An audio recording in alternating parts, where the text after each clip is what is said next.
Jason? Good evening. This is the Board of Mayor and Aldermen meeting for the City of Hendersonville, Tennessee. It's December 12th, 2023. We are pretty close to 7 p.m. We're going to begin our meeting as we typically do. That's with a prayer and a pledge. And providing our prayer tonight is our Planning Director, Keith Free. Keith, we appreciate this very much. Yeah, thank you. Thank you very much. I tell you one thing before I pray. I think what's really cool about the Jesus that is the Jesus and our God is that even a planner or a sinner, you know, he hears our prayers and he hears our heart and he knows us. And, you know, it's not just for a preacher, but I will do the best that I can. And here we go. Heavenly Father, we just lift up to you everybody in this room and everybody in this community. You know all the needs and you know the folks that are hurting and just thank you so much for sparing lives in this tornado in the last week. God, we just ask you just be with everybody that's recovering and be with the businesses, be with the homeowners, and be with the families that are impacted. God, we thank you for this community. We thank you for the people in this community. What a great place that you've created to live and live among people that care about other people. And we appreciate that so much. Be with this meeting tonight. Thank you, God, for the leaders that we have here that are willing to step up and serve. And thank you also for their families that serve right along with them. Be with them tonight as they make decisions about our community. It's in Jesus' name we pray. Amen. Amen. Okay, thank you. Appreciate it. Please join me for the Pledge of Allegiance. I pledge allegiance to the flag of the United States of America and to the republic for which it stands, one nation, under God, indivisible, for liberty and justice for all. Thank you all. So right now we're following the agenda that was provided to you in your packet. I need to entertain a motion that we substitute that with what I handed out to you just a few minutes ago and what's provided in the back for people who are here. And so, I'll make that motion. So we have a motion from Alderman Dixon, a second from Alderman Waters, and I provided that to all of y'all. Do y'all have any questions on that? I know we have a possible other change to the agenda, but if we could go have a discussion and a vote on what I provided to you a hard copy of just a second ago. Alderman Collins. We're having the public hearing for Westlake tonight, if we accept this. Yes, we are. What happened was we had that advertised, and we feel like we should still go ahead with that. I will continue that hearing, though, so it won't be closed time. Yep. Okay. That's absolutely fine. Thank you. Thank you. Okay. Alderman Bergdorf. Yes, thank you. Are we having the reading of the resolution regarding the memorandum of understanding with the Sumner County Schools as well? Yes, and I appreciate you pointing that out, is that we are waiving the 2-week rule with that. That is something that I feel like has some urgency. I did provide that to you in the agenda over the weekend, and it is also in the agenda that I gave you a hard copy of just a few minutes ago. Bit of a busy weekend, wasn't it? Yeah. Any other discussion on the amendment? We have a motion and a second. Okay. So all those in favor of making that substitution, please say aye. Aye. Those opposed, please say no. Okay, so now, just go ahead and get rid of that agenda that was in your packet. Is the best thing to do so we don't get confused. And look at the ones that has lines through it. So that's what we're working off at this point as far as discussion. And I know that Alderman Goodwin, you want to propose a change. I would like to propose that we move item number 6 under other agenda items up to the front so that the police can get back over to Christmas for Kids. Okay. When you say up to the front, do you mean make that presentation? Presentation number 1, Okay. or number A. Okay, so we'll make that A and we'll move everything else down to B, C, and D. And so we have a motion from Alderman Goodwin, a second from Alderman Waters.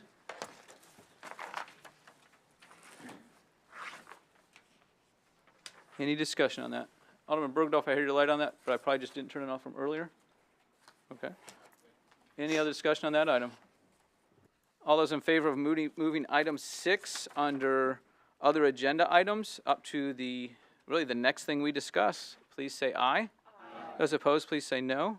That passes unanimously. Now we're on the main motion. We've made 2 changes, one of them very significant. One of them, no offense, Alderman Goodwin, a little bit minor. But now I need a vote on the main motion or any discussion on that. All those in favor of accepting the agenda as it's been amended twice? You good? No. We didn't have the motion and second on the original, you did the substitute Okay, first, right? could be right. Yeah, you're right. So what I need is I need somebody to make a motion to accept our agenda, including the changes. I moved a little bit too quickly. Okay, so Alderman Goodwin. Second. And Alderman Dixon. A little bit backward, but still somewhat appropriate. Thank you, Annette. Okay, any discussion? So at this point, if we vote aye, then we have an agenda, we can move forward. All those in favor, please say aye. Aye. Those opposed, please say no. That passes unanimously. So now we're going to move to item 6 on our agenda, and that is civilian governing body and local community notification regarding participation in the Defense Logistics and Reutilization Program. And I believe that's going to come to us from Chief Jones, or please join us.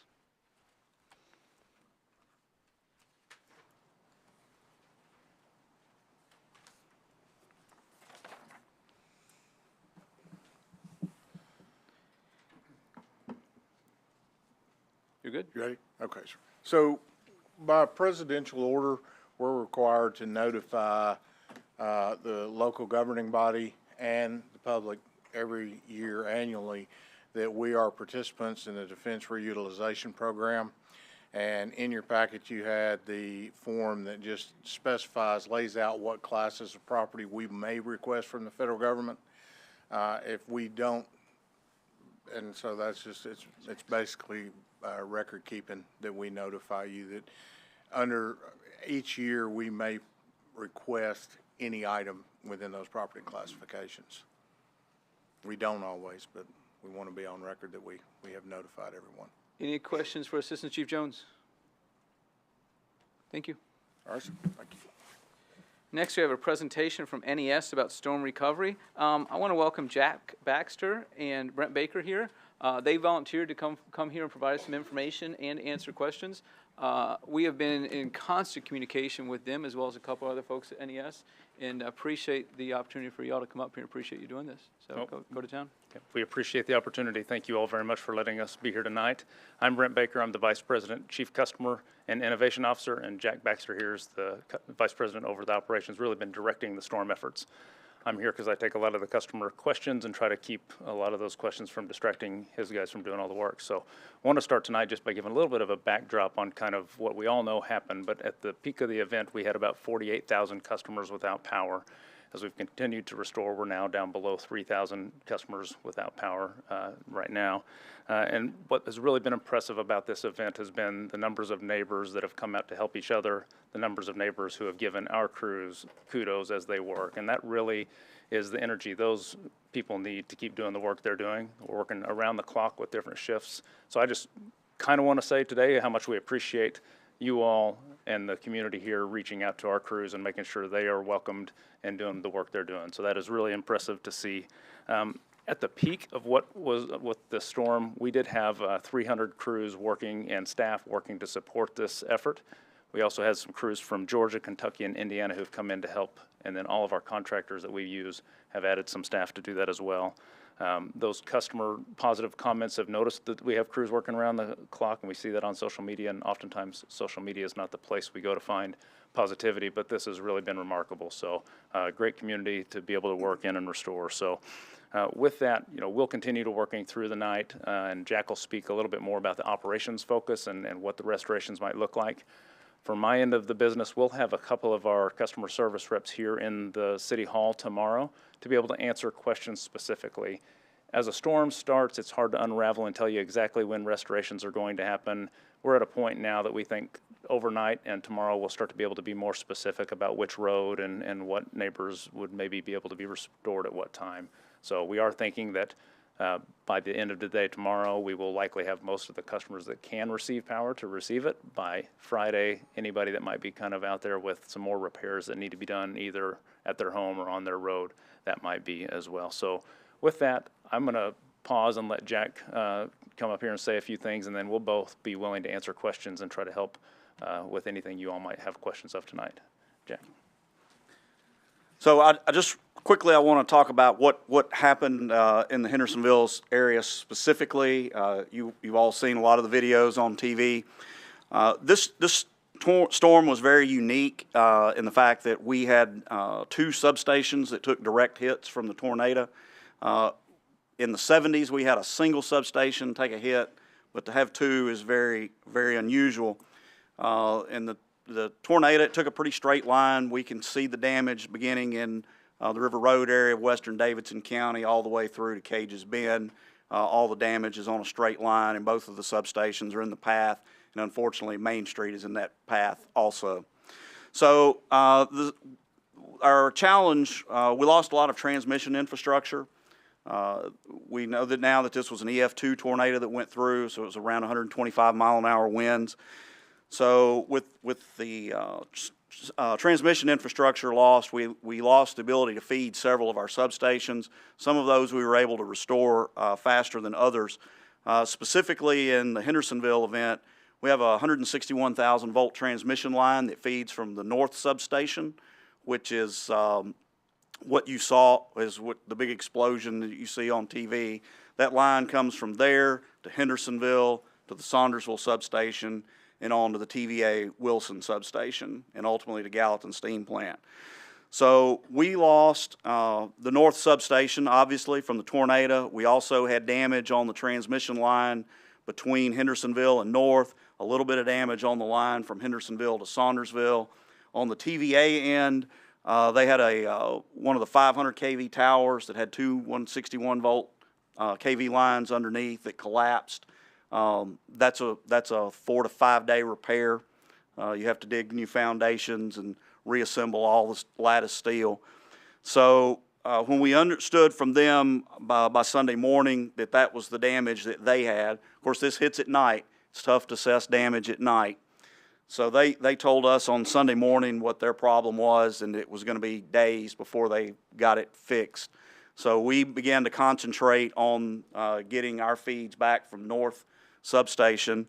So we were able to do that. So Sunday we concentrated on the transmission line from the North Sub, and then also to Saundersville to pick that load up as well. We left the damage at North Sub. We focused on getting the substation repaired here in Hendersonville. We had crews that worked all day on that. The damage to the substation was due to debris coming through the station. Somewhere the tornado picked up a healthy dose of pea gravel, and the pea gravel blew through the substation, kind of like a shotgun shell. All the insulators and everything is porcelain glass. So we had there's about 150 bus support insulators in there. We had damage to a third of them. Most all of the breakers bushings were damaged, and the transformer bushings. We had a spare transformer bushing, so we opened the transformer, got it replaced. We started replacing the bus support insulators. We did not have that many in stock. We began working with our procurement department, looking for suppliers, and also checking with other utilities. And we've given a shout out to Middle Tennessee Electric. They had the parts that we needed and brought those to us, so we didn't have to go to Murfreesboro to get them. So that was the focus Sunday. Somewhere in the AM hours of Monday morning, we were able to restore that. So at that point, before that point, we'd had about 25 to 28,000 customers out. 20,000 of those were in the Hendersonville area. So when we were able to get that substation energized at Hendersonville and then on to Saundersville, we were able to pick up about 14 to 16,000 of those customers that evening. We had previously picked up a few of the customers on the west end from the Madison end. We have a substation on Myatt Drive that can feed partially into Hendersonville. That was a substation that was isolated that we managed to get back. So the focus Monday and again today were to get poles on the main thoroughfare through on Main Street. Total, we have 189 broken poles across the system. They're mainly in the Madison and Hendersonville area. 34 of those are transmission poles, so they're the 100-foot tall steel poles. We had several that just folded over.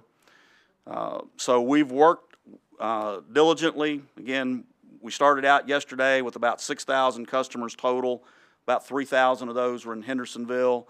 Through the day yesterday, we were able to get about 1,600 of those on. So we started out this morning with about 1,400 customers out in Hendersonville. Overnight, we focus crews. The bulk of our crews work during the daylight hours. They're just more productive. So the vast majority of our crews work during the day. We do have crews overnight. They're very specific. Like overnight, last night, crews were out ahead digging holes for the crews to come in today so that they could make good progress setting poles and transferring them.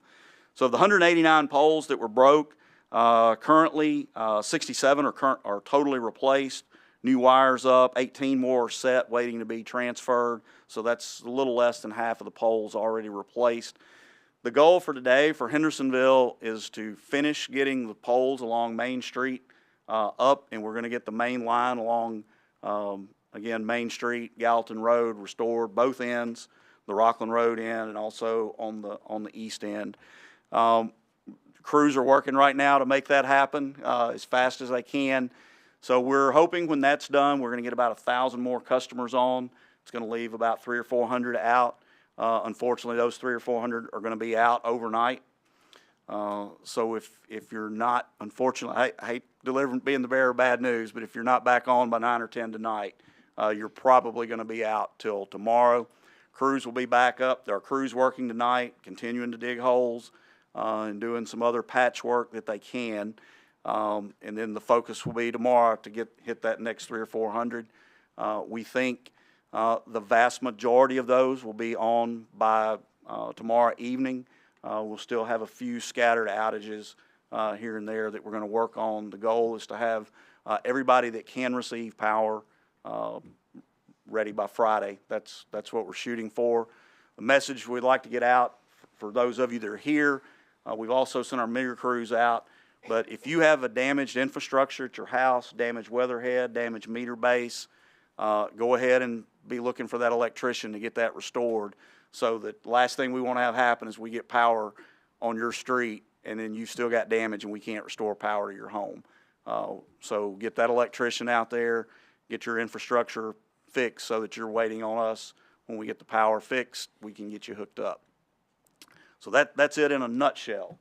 So be glad to answer any questions. Real quick, we talked earlier today about y'all using City Hall for somebody. Can you tell us a little bit about that? Brent.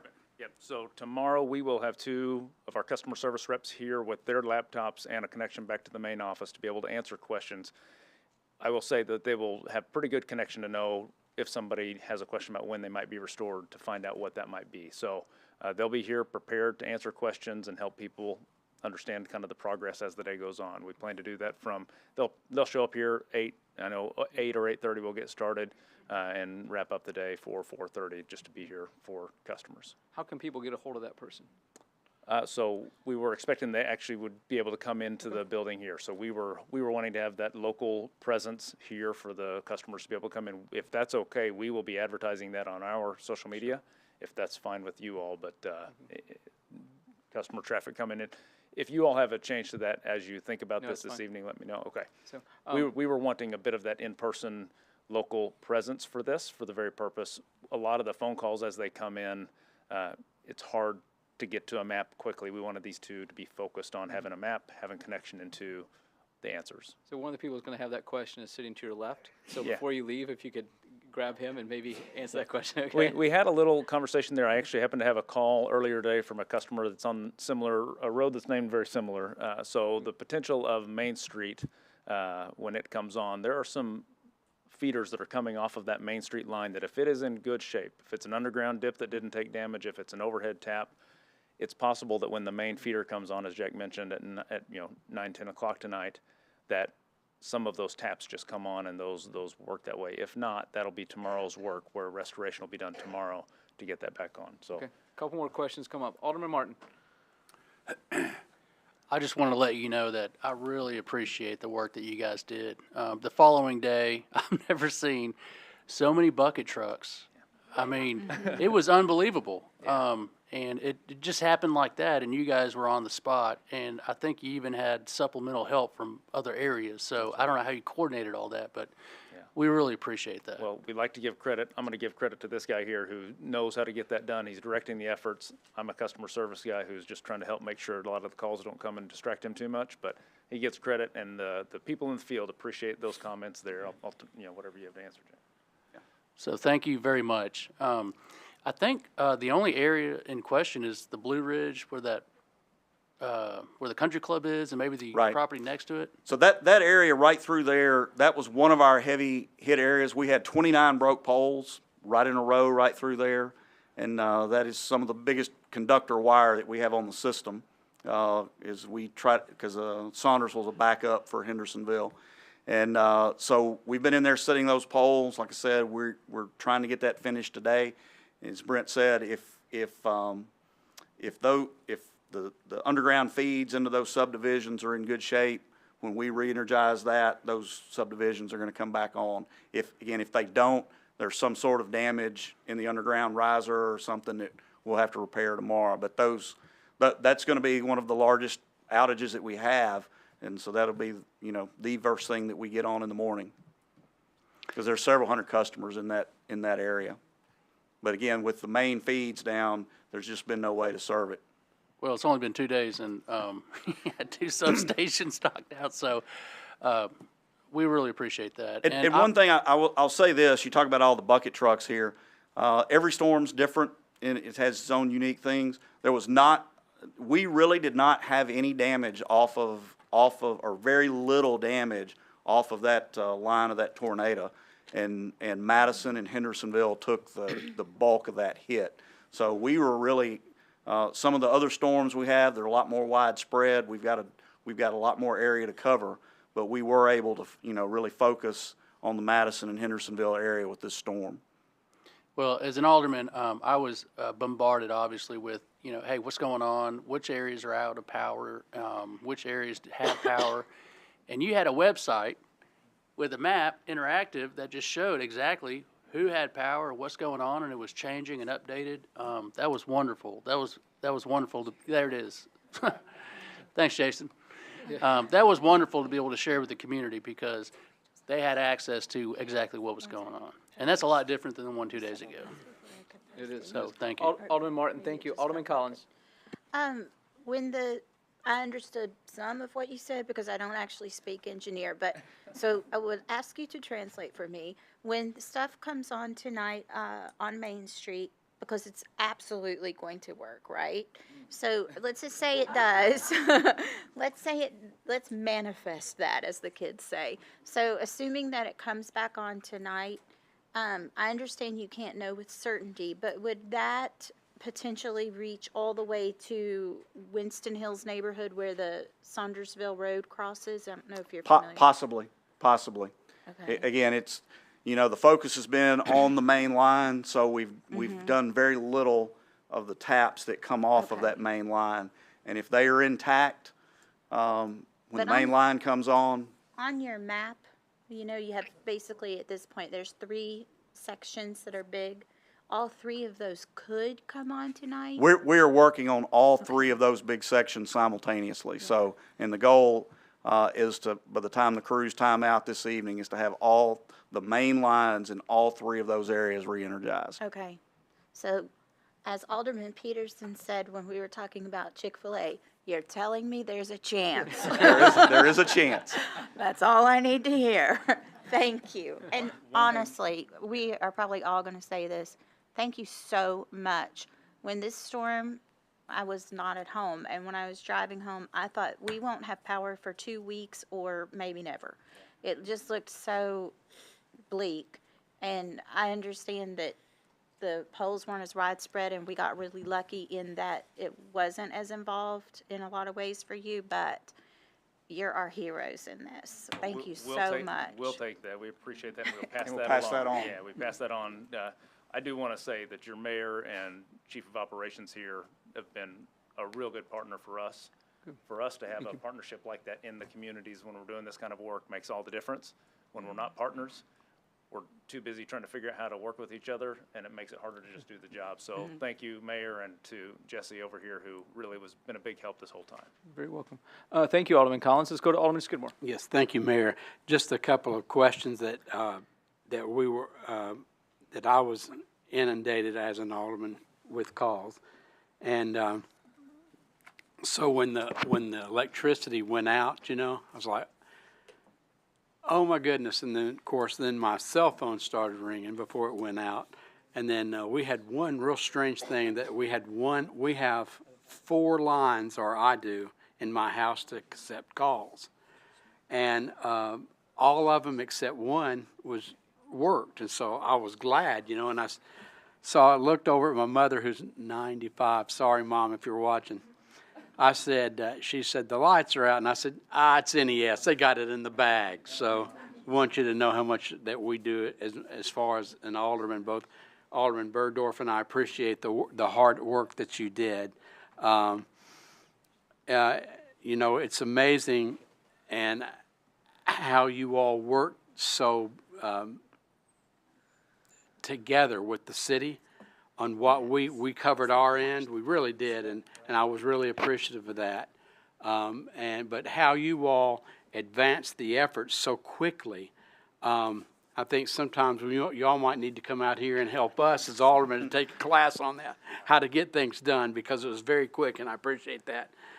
And so here's my question to you, because I had 2 or 3 calls about this very thing that I think you, sir, had talked about.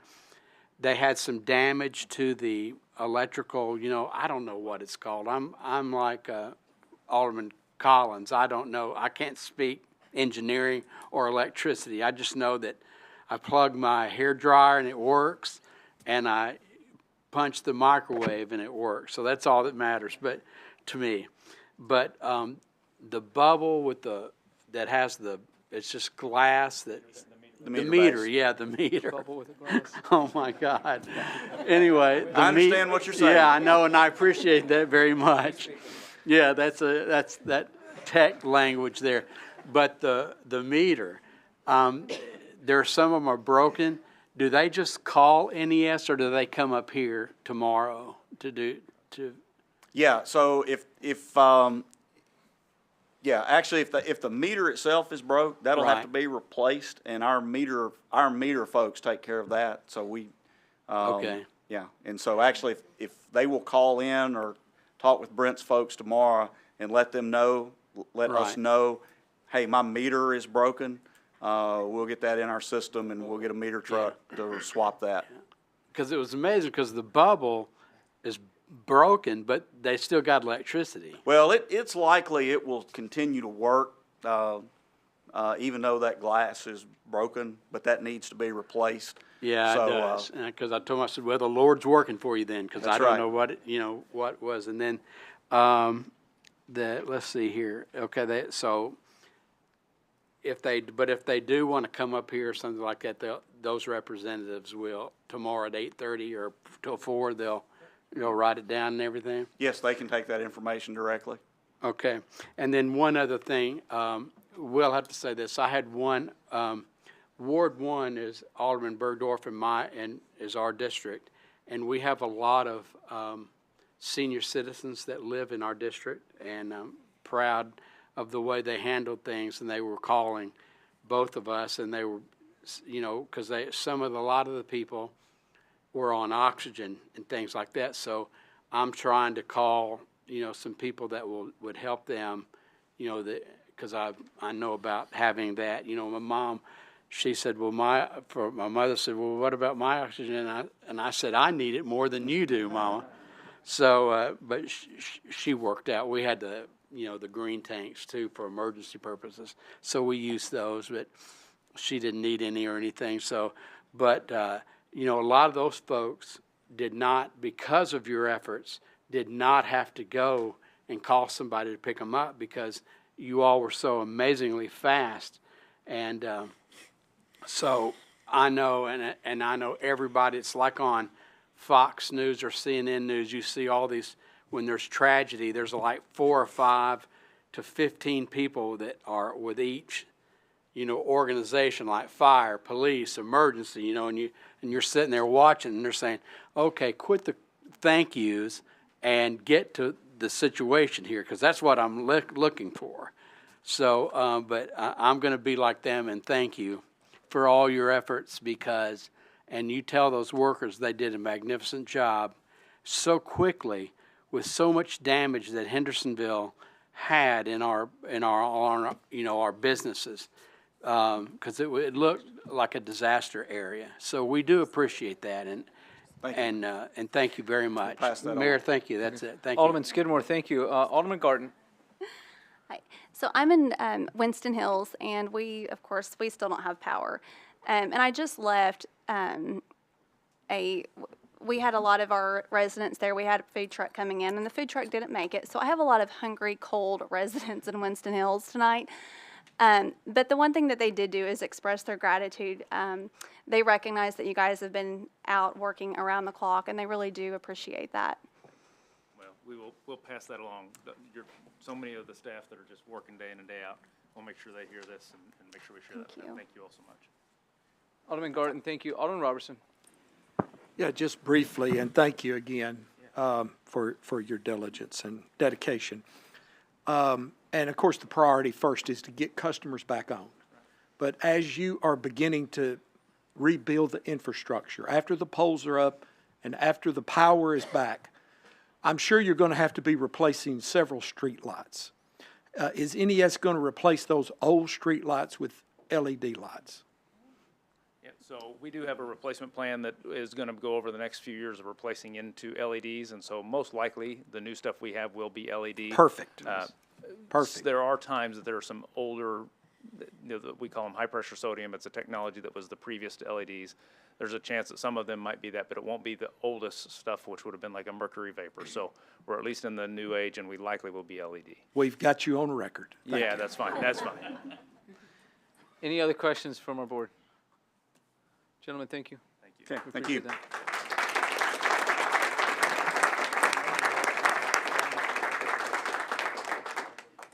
Our next item on the agenda is we have a presentation from Kathy Pascal of beautiful Hendersonville.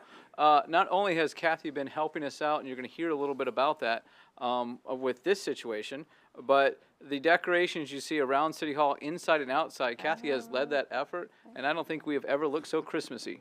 So we appreciate that. But we need to discuss something else. Thank you, Kathy. Thank you. Yes. Alderman and Mayor, thank you so much. Thank you for your leadership, especially in the last few days when we've seen so much devastation in our community. Your leadership is just very much appreciated. But with that devastation, we've also seen a lot of hope, and we've seen a lot of the volunteer spirit really rise up. People want to do something. They want to help. They want to do something. And so beautiful Hendersonville, along with the city, is partnering with the Chamber of Commerce and the United Way to do a community cleanup this Saturday. It will be from 8 until 1 o'clock. We will meet here at City Hall. We'll be given, when you arrive, you'll sign up, and then you'll be given your supplies, and then you will be given a map with an assigned area to go to clean up. And there will be suggestions for parking as well with that. So we are really looking forward to doing this, to being able to do this. Again, I know that people want to get up and want to get out and to help. So the first step for this, though, is to go to our go to the sign up. It's the Sign Up Genius, and it's Hendersonville Tornado Recovery Community Cleanup. And you can sign up for 4 different slots. It's 8 and it's 2-hour slots. You can sign up for all 4 of the slots if you would like to. That will be fine. But we would love for you to do this. Sign up. That will notify us. We need you to sign up so that we'll have an idea of the number of volunteers that will be participating, so that we will know how to assign those cleanup areas. So if you would please do that, that would be fantastic. And I know that again, we appreciate all that you guys are doing for us, and appreciate our community. and wanting and loving us and wanting to come together to help us recover. So that's all. Do you have any questions about the cleanup? I don't think so, Kathy, but if we're going to give applause to NES, which we very rarely do in presentations, Yeah. we need to applaud you as well. Thank you so Oh, much. well, thank you. Thank you.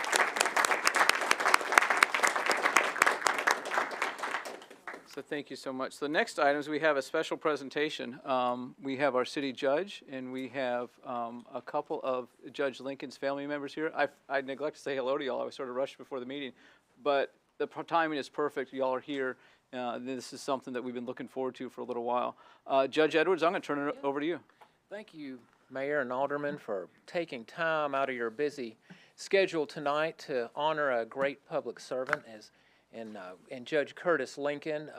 This will be brief, but this has been a long time coming.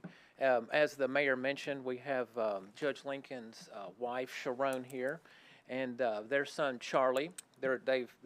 He's come in from out of town. He has another son that could not make it here tonight. He lives in Colorado. We also have Chancellor Lewis Oliver, who has joined us tonight for this wonderful presentation. And if anybody knew Judge Curtis Lincoln, this would be the last thing he would have wanted. He never wanted a lot of attention brought to himself. But I would like to also point out our clerk, Brenda Monroe, who's here. And she doesn't like a lot of attention, but she does a lot of the work behind the scenes. She was very instrumental in getting this portrait done and framed, along with Jesse and the mayor, in helping us get this accomplished.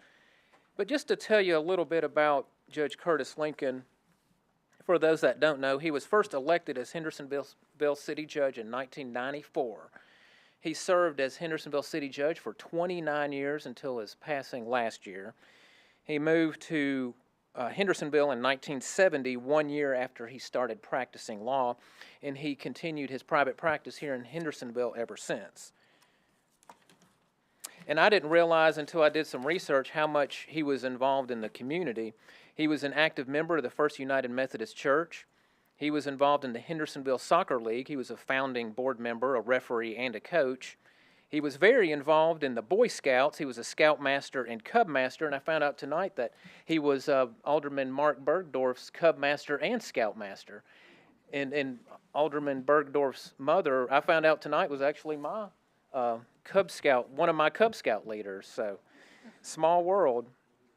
Judge Lincoln was involved in the Hendersonville Sertoma for 30 years. He was involved in the Hendersonville Relay for Life, and he was involved in the Hendersonville Samaritan Association, where he was a board member, and he was actually awarded Citizen of the Year by the Hendersonville Samaritan Center. He was a member and board member and chairman of the Hendersonville Foster Care Review Board, and if any of you know what that does, that's a very important organization. But he was known for his humility. He was known for his aw shucks attitude, and he was one of those lawyers and judges where he was smart, but he would never let you know how smart he was. And those are the types of attorneys and judges that you have to be on guard for, I've learned in my practice. But he was the kind of lawyer, the kind of judge, the kind of servant and person that I strive to be. And our city is better for having Judge Curtis Lincoln and his service. And it is an honor every single day to serve as the Hendersonville City Judge. Every time I'm on the bench, I'm truly honored. And I appreciate all of you sending me up there to Hendersonville City Court to follow Judge Lincoln's footsteps. I really do appreciate it. And before we actually do the unveiling, Curtis Lincoln's son, Charlie, said he might want to say a few words. Thank you, Judge Edwards. Thank you, Mayor Clary and the board for recognizing this honor. Several friends of the family are here as well. Some of the actual were here in '94 to the first swearing in, as a matter of fact. Like he mentioned, Dad was a big believer in making his community better. That's what he wanted to do. And hopefully with this inspiration or this dedication, will hopefully inspire others to make sure that it goes forward to making sure that Hendersonville is a better place to be down the road. And so thank you on behalf of the family for this honor. Thank you, Charlie. So Judge Edwards, Charlie hit on something. As soon as you unveil this, we're going to lose about half the people who are here. Okay. Because so many of our spectators are here specifically Right. for this, and I think that's wonderful. It's good to have you That's all here. great. We appreciate everybody coming out for this. We also have some court officers here who knew Judge Lincoln for a very long time and were very close to him, and thank you for joining us. I would ask our clerk, Brenda Monroe, to go do the unveiling. Are you able to see that?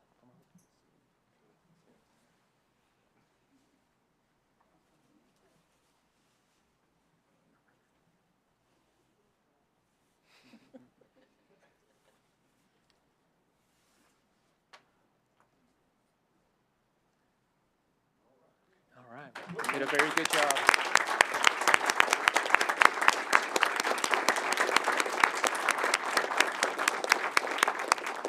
So Judge Edwards, where will this hang? It's going to be in the courtroom. The name of that courtroom is? It's the Curtis Lincoln Memorial Courtroom. Yes, we'll be happy to have it, and thank you all again for all of your time. We're going to get a couple pictures up here. Absolutely.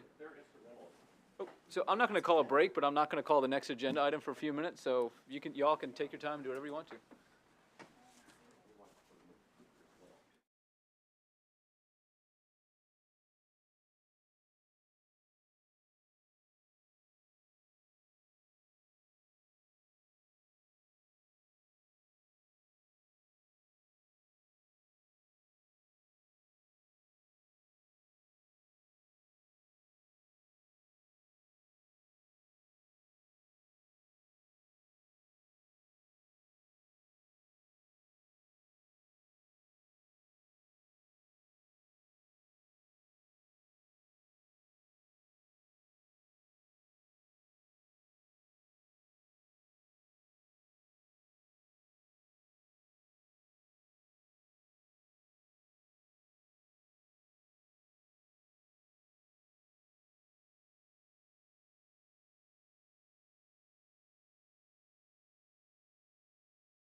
To hear comments on a proposed rezoning of properties and zoning ordinance text amendments that implement amended zoning requirements to reflect land use standards adopted with the passage of the Westlake at Hendersonville Land Use Plan.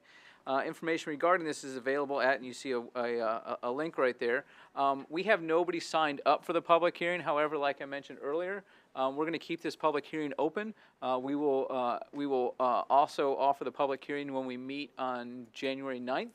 And, of course, we also have citizen comments for people to speak on this as well as other items if they sign up before 7 o'clock. Am I doing this right now? Okay. Right, we okay? Okay. So we won't declare that public meeting closed. We will continue that at our next meeting. Now I'm going to entertain a motion that we approve the November 28, 2023 meeting minutes that were provided to you in your packet. We have a motion from Alderman Bergdorf, I think it was, and a second from Alderman Sassy. Did I miss? Oh, so Alderman Peterson, and a second from Alderman Sassy. Sorry about that. Any discussion on that? All those in favor, please say aye. Aye. Those opposed, please say no. That passes unanimously. Thank you all. Now we have citizen comments. We have two people that signed up for that. Speakers must identify themselves by name and address. Public comment shall be limited to 5 minutes per person, which time is not transferable to other speakers. All comments are to be directed to the presiding officer, not to the alderman, city staff, or other members of the public. Comments must address issues, not individuals or personalities. Personal attacks shall not be tolerated. Comments may support or oppose particular issues or measures, but the motives of those with differing views shall not be questioned or attacked. Malicious comments will not be allowed. Speeches for or against particular candidates running for public office shall not be allowed. Daniel Schmidt, Smoke Rise Lane.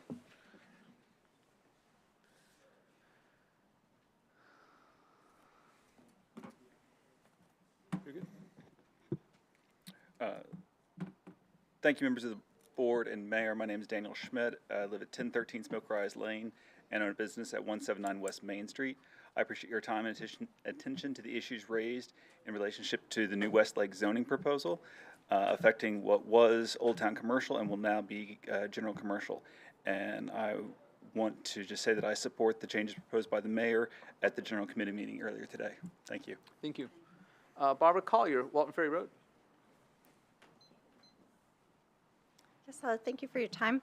I'm the owner of the property on 303 Walton Ferry Road, and I'm also just coming here to just share my gratitude and also my favor for the proposal and the rezoning of what was SR3 to, for my property, would be neighborhood commercial. It would allow us to continue to operate as a business, but also continue to have more uses as a business in different avenues rather than the SR3, which was really restricting and not allowing us to really move forward in any way with the use of our building. So we also support the mayor through the meeting that earlier today and in favor of that proposal. Thank you. Barbara, thank you. We have no consent agenda. We are on to ordinance and resolutions. The first one is second and final reading of ordinance 2023-24, an ordinance amending Hendersonville Municipal Code Title 7, Chapter 4, Section 402 regarding fireworks. We have a motion from Alderman Waters and a second from Alderman Dixon. Any discussion? All those in favor of second and final reading of ordinance 2023-24, please say aye. Those opposed, please say no. Oh, sorry, Jason. We'll go ahead and prepare that, and we'll do electronic vote. Okay, are we ready? So all those in favor, press your green button. Those opposed, press the red one. So that passes 7-5. Opposed, Alderman Bergdorf, Skidmore, Peterson, Sassy, and Waters. Those in favor, Alderman Martin, myself, Alderman Dixon, Goodwin, Garten, Collins, and Robertson. Thank you all. Next, we have Resolution 2023-51. This is the resolution accepting the dedication of the completed streets in Stone Ridge Phase 2 in Hendersonville. Alderman Martin. We have a motion from Alderman Martin and a second from Alderman Peterson. Any discussion on that? Second from Alderman Skidmore. You guys sort of look alike down there, to be honest. Yeah. Any discussion? Did you get that? All those in favor of Resolution 2023-51, please say aye. Those opposed, please say no. That passes unanimously. Thank you all. Next, we have Resolution 2023-53. This is a resolution to the General Assembly requesting statutory constitutional authority to adopt new property tax freeze program from increased real property taxes for residential homeowners. Alderman Sassy. We have a motion from Alderman Sassy and a second from Alderman Martin. Thank you. Let's see. Alderman Dixon. Yes. Hold on just a second. Alderman Sassy, do you want to speak on this? I do. Okay.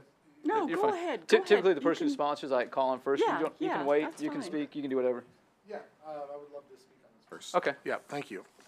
Appreciate that, Mayor. All right, so this is a resolution which will request from the state legislature the authority for the city of Hendersonville to freeze property taxes for all residents in the city that are owner occupied at the rate that it is right now. So any property tax increases will not apply to those homes. It will apply to anything that's not residential. It also apply to non-owner occupied, such as rentals. It'll apply to, it'll also apply if a reassessment of the property is triggered with a significant improvement on the property. we're seeing a financial shortfall in the city and are challenged with the possibility of having to raise those property taxes mid-year. We're also looking at a referendum that sales tax will be raised as well, but sales taxes are down right now. The city's expenses are increased, but even so, I didn't want that to hurt some of our residents who purchase their homes at a particular rate, knowing what their monthly payment's going to be, knowing what their costs are going to be, who may be even on a fixed income, and a property tax increase may hurt them. So this is just giving the city authority to freeze those property taxes. But this resolution currently does not do anything. All this is doing is asking for the authority to write an ordinance to do so. And once there's some questions to go around, I do have some, we can pass this out now if you'd like. There is some information here about, it's a lot of numbers, but it's basically a rundown of the costs associated. The top of it will have the current tax rate and how that applies, and then an example of a tax increase if it were voted on at our budget mid-year, or at our budget cycle in June, May and June. So I can go over this a little bit later, but I'd like to open up for anyone else to speak on it first. Alderman Sassy, thank you. Alderman Dixon. Yes, I have a question, maybe a couple questions, and then some points to make. I guess this is for Lance, our city attorney. If this passes, well, I'll say this. We send this to, it passes tonight, we send it to the state for consideration. Would this be a statewide consideration or just Hendersonville municipality? Well, it would be a statewide consideration, but the process would be that the state would have to vote to amend the Constitution for it to happen. To do that, it would require 2/3 votes in each house of the General Assembly, and then it would go before the entire state of Tennessee for a referendum to amend the Constitution for that. If that passes, that would go back to the legislature for them to pass a specific law, and then it would come, and it would be like any other authority to change structure of property taxes or sales taxes, which would be, it would leave it open to municipalities and counties to adopt it or not. Okay. All right, thank you. Yes, ma'am. So back in September, if anyone was paying attention, watching the news, Rutherford County, actually, their property assessor in the county, launched a petition to the state to end property taxes for senior citizens the year they turn 65.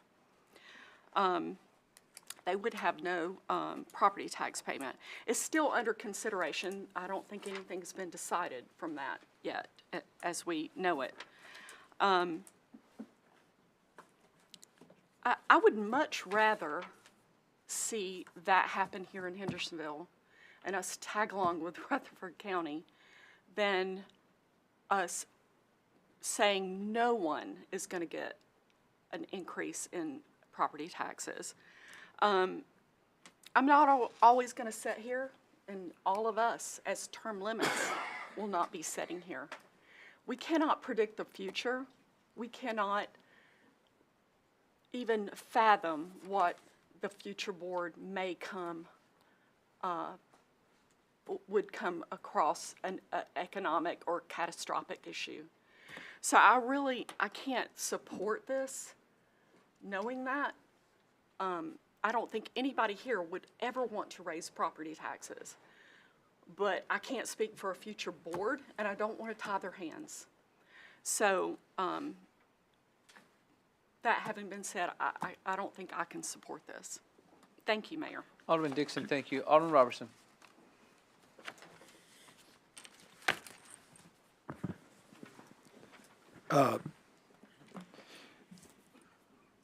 my friend from Ward 3 has introduced an interesting resolution.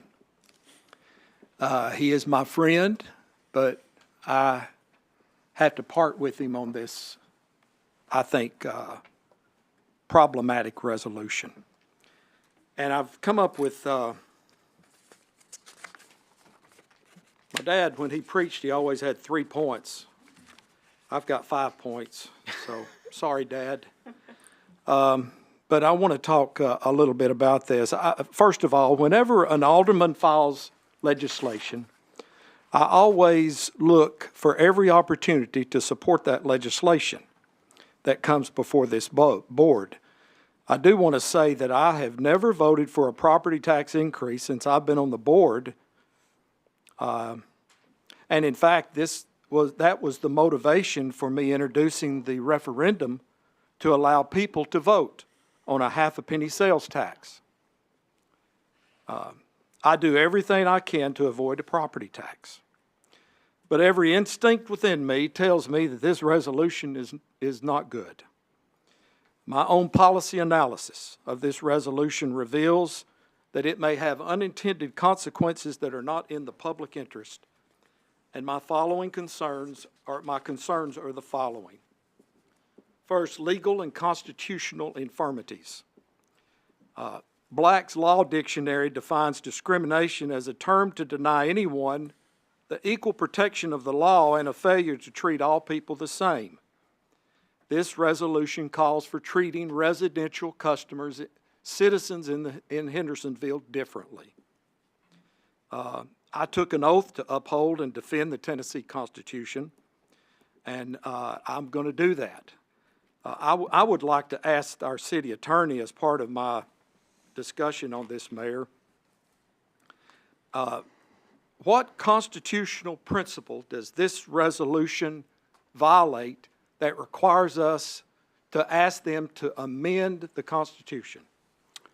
So under Article 2, Section 28 of the Constitution that deals with property taxes, it requires that property taxes be equal and uniform, except for a few limited exceptions, and only to those exceptions currently that are listed in that constitutional section. And those currently are for government entities, nonprofits, and then more recently when it was amended to allow for property freeze and property relief to elderly and disabled. But the concept that you're asking about is that it be equal and uniform throughout. In fact, in a state Supreme Court decision, City of Nashville versus State Board of Equalization, an opinion rendered by that high court in 1962 stated, and I read from that opinion, as the Tennessee Supreme Court explained, it is a fundamental rule that all property shall be taxed and bear its just share of the cost of government. No property shall escape this common burden. So first of all, I have a real problem that this proposal, and that's why we're having to try to change our Constitution that's been in effect since 1870, the equal protection under the law, because it does, I believe, treat similarly situated residents differently. Lance, you mentioned the existing exemption.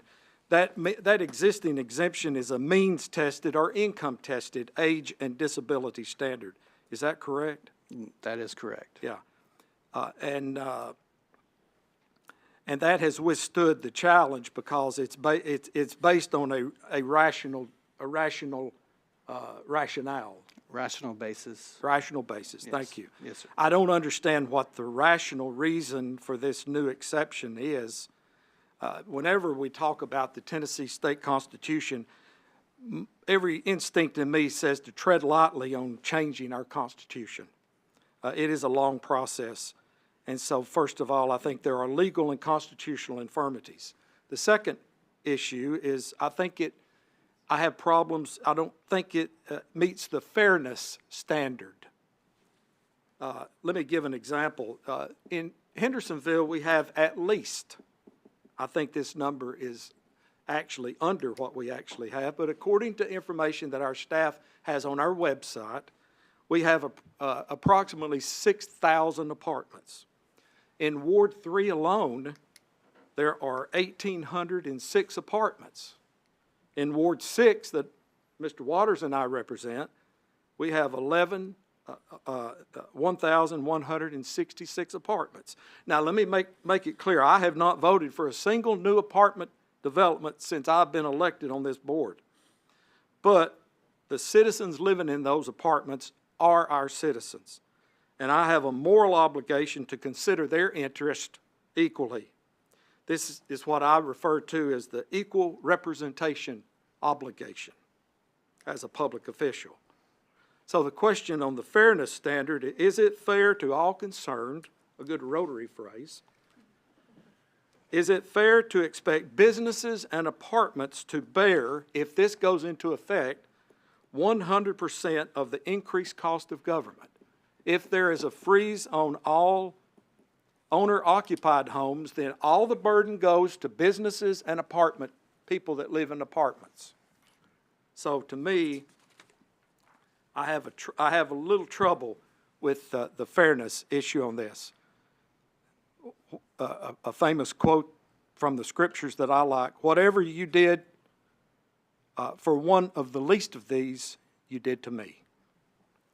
Number 3, the implementation and administrative cost of this program. For this point, I would like to call Tamara up to the podium, if that's okay, Mayor. Sure it is.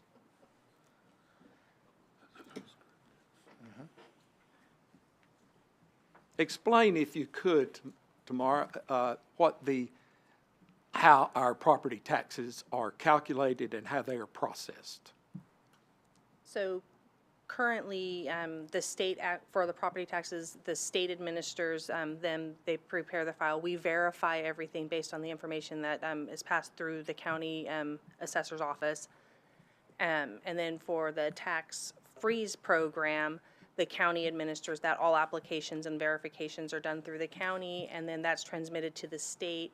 The state updates our tax roll file with those updated amounts for the tax freeze amounts. Okay, so the county tax assessor does our processing of those taxes and for us. That's a part of their service to the city. Yes, sir. Now, have you contacted the county tax assessor's office if they would be willing to take on this additional burden? Yeah, we did speak with the county, and if we make this change, they will not continue to process our applications for the tax freeze program for us. Has staff estimated a fiscal note on this legislation based upon what the county has told us we're going to have to process it ourselves? Yes, and it is an estimate. Yes. Probably a minimum of 2 full-time staff, plus during the peak time, 3 potential temporary staff during the peak time to process that number of applications.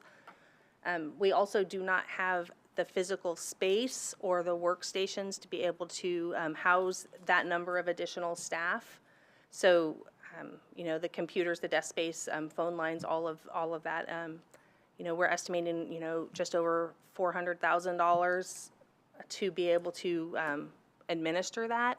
That is a guess. That could be more or less depending on the number of people who actually decide to apply.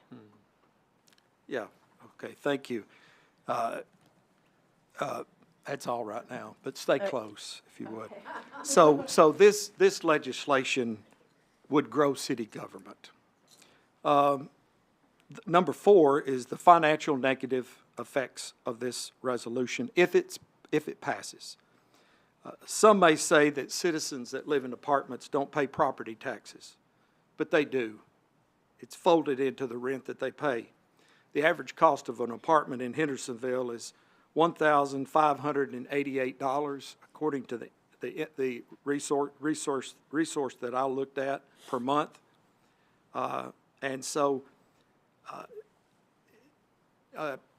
Jesse, I've asked for some graphs to be put on the screen so that people can see them. All right, what this graph shows this graph shows the projected property count by type. So owner-occupied properties represent 79% of the city tax rolls. 15% are owner-occupied or apartments. 6% are commercial and industry. Now, a more accurate reflection of the importance of this is the next chart. This, I'm looking for the revenue that shows the revenue, the percentage of revenue by homeowners. There you go. Yeah, you've got it. Thank you. So in this shows by amount of money collected. So it's projected in 2025 that 52% of the income that this city receives from property taxes come from owner-occupied homes. 21% comes from apartments and 27% comes from commercial and industry. So now I'm trying to understand the negative effects of this policy, of this resolution. If you go to the next slide, please. All right. If this city, for whatever reason, and we know as my honorable friend from Ward 3 has stated, that we're probably going to have to increase some kind of taxes. We just got back bids on our garbage service, and it was astronomical. We know that our fire department needs equipment. There's all kinds of needs, plus inflation is just ripping the city and everybody apart. So if we need this is a hypothetical, if we need a 10% increase in revenues, the percentage of revenue that is collected from owner-occupied homes drops to 47% because it's frozen, okay? We can't increase their taxes. It's frozen under this resolution if it is carried out. Taxes on apartments will go up to 23%. Now, how is that distributed? Since property taxes are about 50% collected from owner-occupied homes, if you take that away, okay, if you take that piece of pie away, a 10% increase in property taxes automatically then jumps to what? A 20% increase in property taxes for apartments and businesses. So, to me, this has extremely negative financial effects for the city and for the citizens. In fact, I think that this could be a disincentive for commercial development in the city. It wasn't too many years ago that Ronald Reagan talked about conservative principles as being pro-business. Well, I don't think that this resolution is pro-business because businesses are going to have to pay a larger and larger share of the cost of city government if it goes into effect. I think it's also going to be harder for small businesses to survive and for new businesses to come and to bring jobs to Hendersonville. So, and also I think it has the unintended consequence. It might make it easier, folks, for property taxes to be increased. Now, how would that be? Well, that's because half of the population, or more than half of the population, wouldn't be affected by tax increases. So I think it might be easier for BOMA to increase property taxes under the scenario of this resolution. And, of course, I don't think any of us wants that. Then last, our relationship with our legislative delegation. I think we must be very careful what we ask for. Going to our delegation with an undefendable request for legislation, and for sure a request to amend our state constitution, I think could weaken our credibility with state leaders. In other words, the old saying, keep your powder dry until you need to fire the gun. Well, all that glitters is not gold. While this resolution may tickle the ears, we must act in the public interest by providing equal protection of the law regardless of where our citizens reside. We represent all property owners in the city and must treat all with fairness according to our conscience and in compliance with the state constitution. This request, in my humble opinion, does not have a snowball chance in hell of being approved by the state legislature, much less amending our revered Constitution. But I have a better idea that I would like to propose at this time, Mayor. I have a substitute motion that I would like to pass out that I think satisfies what Alderman Sassy is wanting to do, but I think it is a more responsible financially and a more fair proposal. So,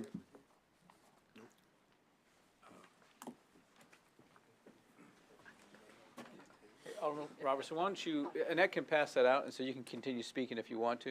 Yeah. Okay. Thank you, Annette.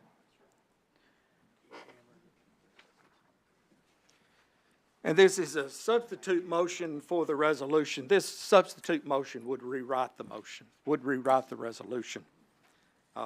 According to parliamentary procedure, a substitute motion, as you're well aware, Mayor, has to be similar to the topic being discussed.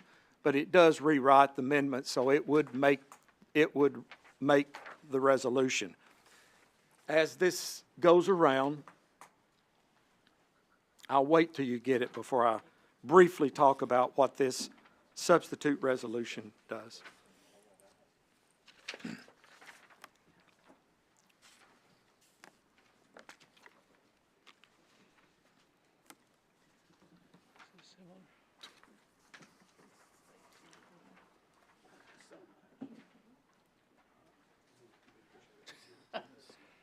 So the caption pretty much explains what the resolution does.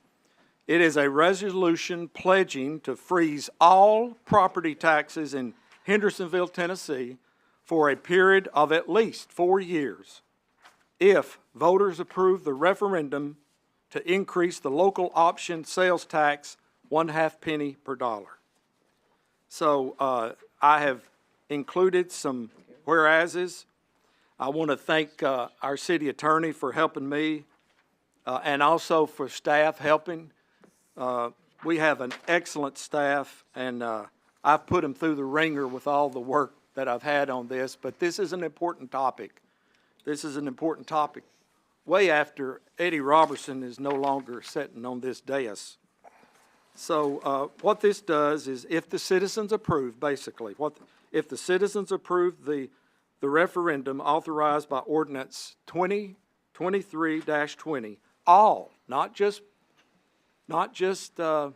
owner-occupied homes, but all property taxes shall be frozen at a current rate for at least not less than 4 years. The reason I think that this is possible, if the citizens approve it, they're entrusting us with some additional monies, and I believe that we can manage for 4 years with the additional sales tax if the citizens approve it. So, Mayor, that is my substitute motion, and I so move. So we have a motion. Second. And a second from Alderman Waters. I want to butt in here real quick and ask sort of a clarifying question of our city attorney. So one of the differences that appears in this substitute motion versus the original motion is this doesn't appear like it has to go to the General Assembly. Am I correct? No, it would not. This is just a pledge. Okay. In a sense, yeah. Okay, I appreciate that. Yeah. Okay. Alderman Robertson, anything else?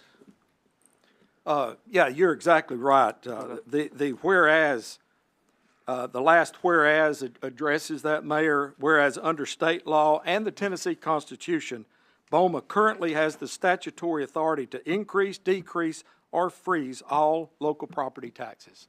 So this does not require us to go, and in fact, this is quicker. If we want to provide property tax relief, then we give the citizens an option that if they approve the referendum on, and we don't have to go through all the efforts to change the Constitution. We do it. Okay, Alderman Robertson, thank you. So I've got four people that want to speak on this, but we need to be talking about this amendment right now. So Alderman Sassy, I'm going to come back to you first. Do you want to talk on this amendment? Yes, I do. Okay, Alderman Sassy, go ahead. Thank you, Mayor.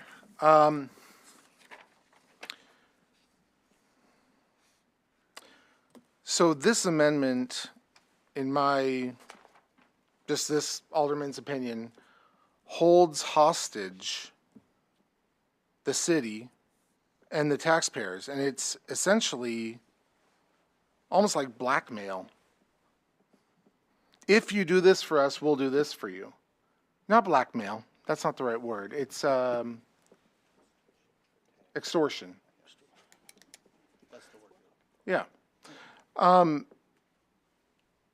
So you're telling the people, if you give us this penny in sales tax, which, by the way, we're only, the inflation rate is 5%, and our sales tax is only up 0.5% year to date. So sales tax is not looking that good, and I don't see that getting any better. So half a penny is really not going to give us that much. But you're telling them, hey, this is a give and take. If you give us this penny, we're going to freeze your property taxes for 4 years, which, to Alderman Dixon's point, holds hostage this board to make the financial changes it requires to be able to run this city. You said it, Alderman Robertson said it himself, that trash has gone through the roof. It's a 150% increase, if I remember correctly. I'm sorry, I don't remember the exact number. But it's a significant increase, which we will not be able to pay for with this. All other expenses, parks are going to cost more money, public works needs more money, salaries need to increase, and we will not be able to pay for any of that. Even if we get that penny, what if sales tax goes down? What if people stop purchasing things? This allows way too much room for error, in my opinion, and I can't support this. And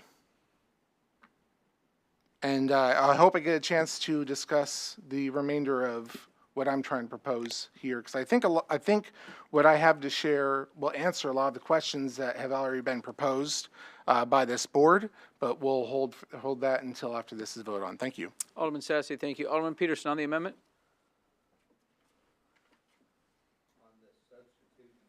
Yes. Okay. Alderman Collins on the amendment? Yes. Go ahead. Hold on one second. Sorry. Alderman Collins, I'm sorry. Hold on one second. Something goofy just happened. What do I do, Jason? Let's go on. Okay, Alderman Collins. Okay, Mayor Clary, it's my opinion that the substitute motion is significantly different than the original and should go to committee. So had a little conversation with our city attorney there and knew that this was sort of coming.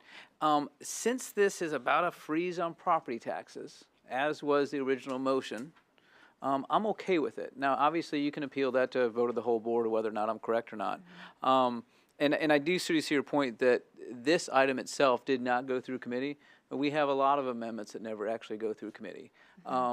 This is, like I said, it's about a freeze on property taxes. It is a different way to go about it, so I'm okay with this motion and think that this is in the general area of what the initial intent was. Okay.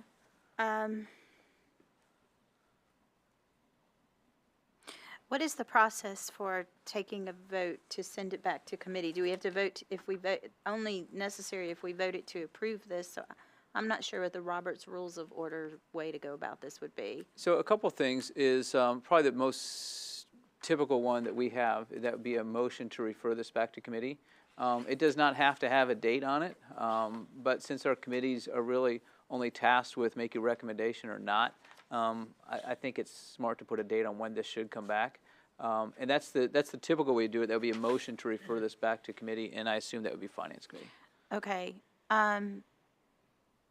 Okay, before I make that motion, I'm going to speak briefly about the premise behind the original resolution is shared premise behind this resolution. Part of that the substitute. Part of that premise is that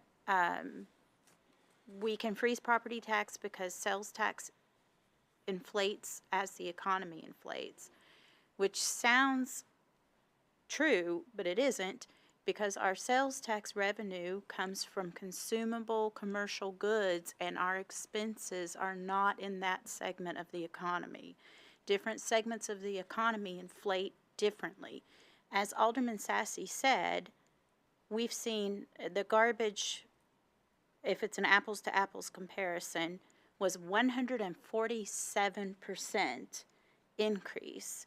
We've seen many of our contracts coming back with 30, 40, 100% increase. We had to pay far less miles of street than we did last year because of inflation. However, in the past 12 months, our sales tax revenue has been relatively flat. So the concept that inflation is going to counteract a lack of, it's not apples to apples. Inflation in consumable goods does not equate to inflation in the segments of the economy where this city makes purchases, which is more like construction and the oil index is involved. It's not about how much groceries cost. The premise is flawed. The other thing is that residential property, I can't do this math in my head, but I think it's about 25% of our city's income. And with the substitute motion, it's about 50% of the city's income. And that's the only form of our income that we have any control over. We do have control over our fees, but the fees just pay for the expenses that the fees create. So that's a wash. We don't really have control over how much grant money we receive, but we try to have control over it. But that's not a huge portion of our income. The portion of our income that we have control over is property tax. And for me to say it's a good idea in any situation with an economy that cycles, and we do not have a full understanding of where we are in that cycle or how fast the cycle is moving, and to say we're going to freeze the only thing we can control for 4 years or how many ever years, I just don't think it's fiscally responsible planning to make that decision for 4 years or in perpetuity. So I do not support either, but if the substitute motion is what people want to do, I think it's a better option. And I really do feel like it's significantly different and should go back to committee. So I move to send it back to back to committee, and I just want to take a vote, see how everybody feels. Okay. So we have a motion to refer this back to committee. We have a second from Alderman Bergdorf. So now we are going to discuss this motion to refer it back to committee. Just raise your hand if anybody wants to speak on that, on the motion to refer it back to committee. Because we have lights lit up for two other things right now. Okay. So Jason, can you get us electronically? I don't want to rush the vote if somebody wants to speak about it referring back to the committee. Alderman Collins, do you want to set a date that it should come back here or not? Yes, but I know we're not meeting again this month. This year. Yeah, Finance Committee meets on January 23rd. Would you want us to consider it the same night? So the following meeting after the finance meeting, So whenever that is. First meeting in February? Yes. Okay. So our motion is to refer this back to the Finance Committee and have it come back to us for the first meeting in February. Alderman Bergdorf, do you agree with that? Okay. Any discussion on this? Okay, so Jason, please pull this up. All in favor of the motion to refer this back to committee and have it come back to the board for the first meeting in February, please press the green button. Those opposed, press the red one.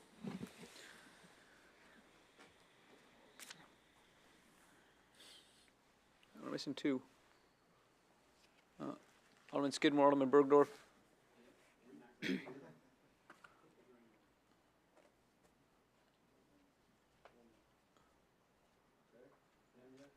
Jason, do we need to start over? Oh, there we go, okay. So that fails 5-7. Those voting in favor, Alderman Bergdorf, Skidmore, Peterson, Martin, and Collins. Those opposed, Alderman Sassy, Dixon, Goodwin, Garten, Waters, Robertson, and myself. So I'm going to go back to Alderman Collins, who has the floor right now. Go ahead. I yield the floor. Okay, and Alderman Collins, by the way, you are welcome to make that same motion if this amendment passes. But you can't make it again until we dispose of this amendment. Okay. Okay. So on the amendment, Alderman Peterson.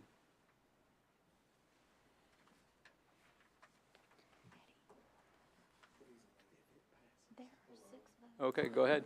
Okay, thank you, Mayor.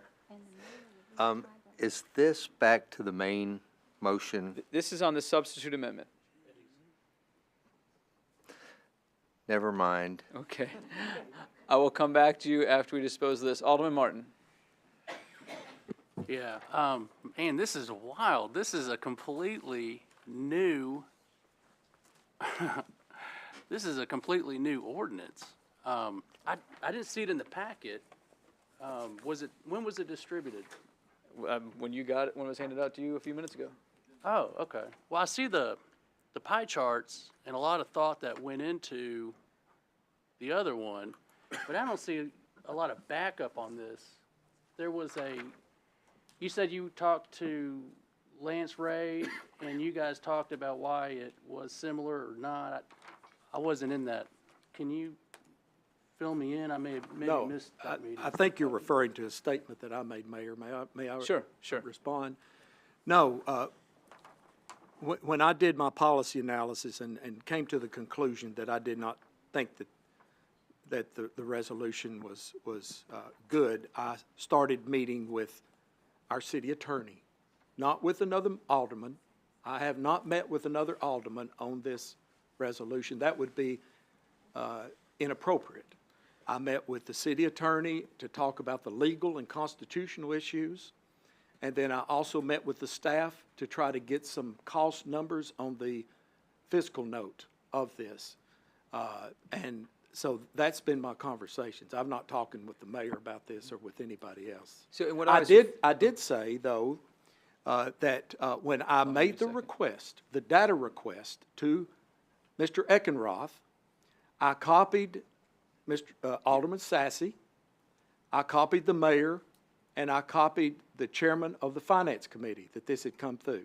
So I did put those on my trailer. So they were aware that I was asking these questions. In fact, Alderman Sassy said, well, I've asked similar questions myself in a communication, but we did not meet.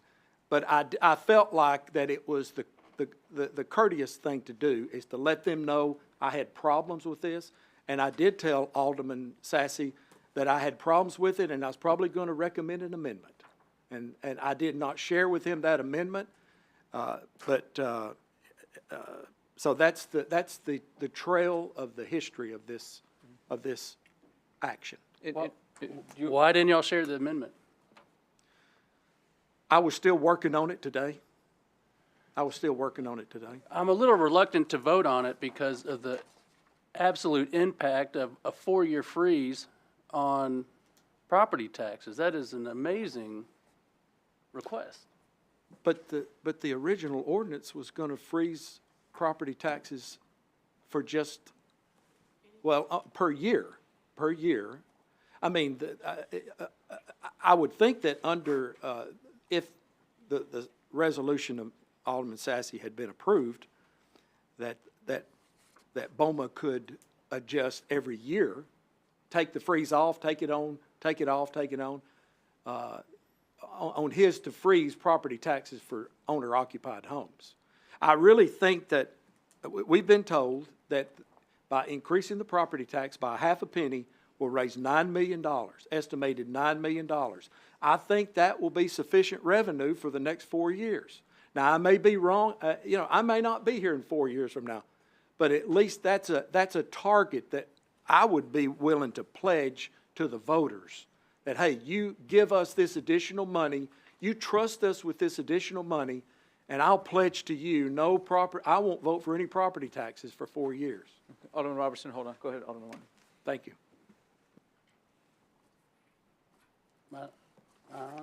All right. Tamara, can I talk to you? Sure. I'm just curious. I'm not very good with financial stuff and taxes. What is the impact of this? Of that, What's being proposed by Alderman Roberson? What's that do to our mid-year budget, our next cycle? well, it would mean our revenues would remain flat, plus the normal, we usually have, roughly 400 new properties come on every year. It goes up just a couple % each year because of that, but it would remain flat. We also have the reappraisal year coming up as well. That plays into the discussion for next tax year as well. Okay. You're good with this?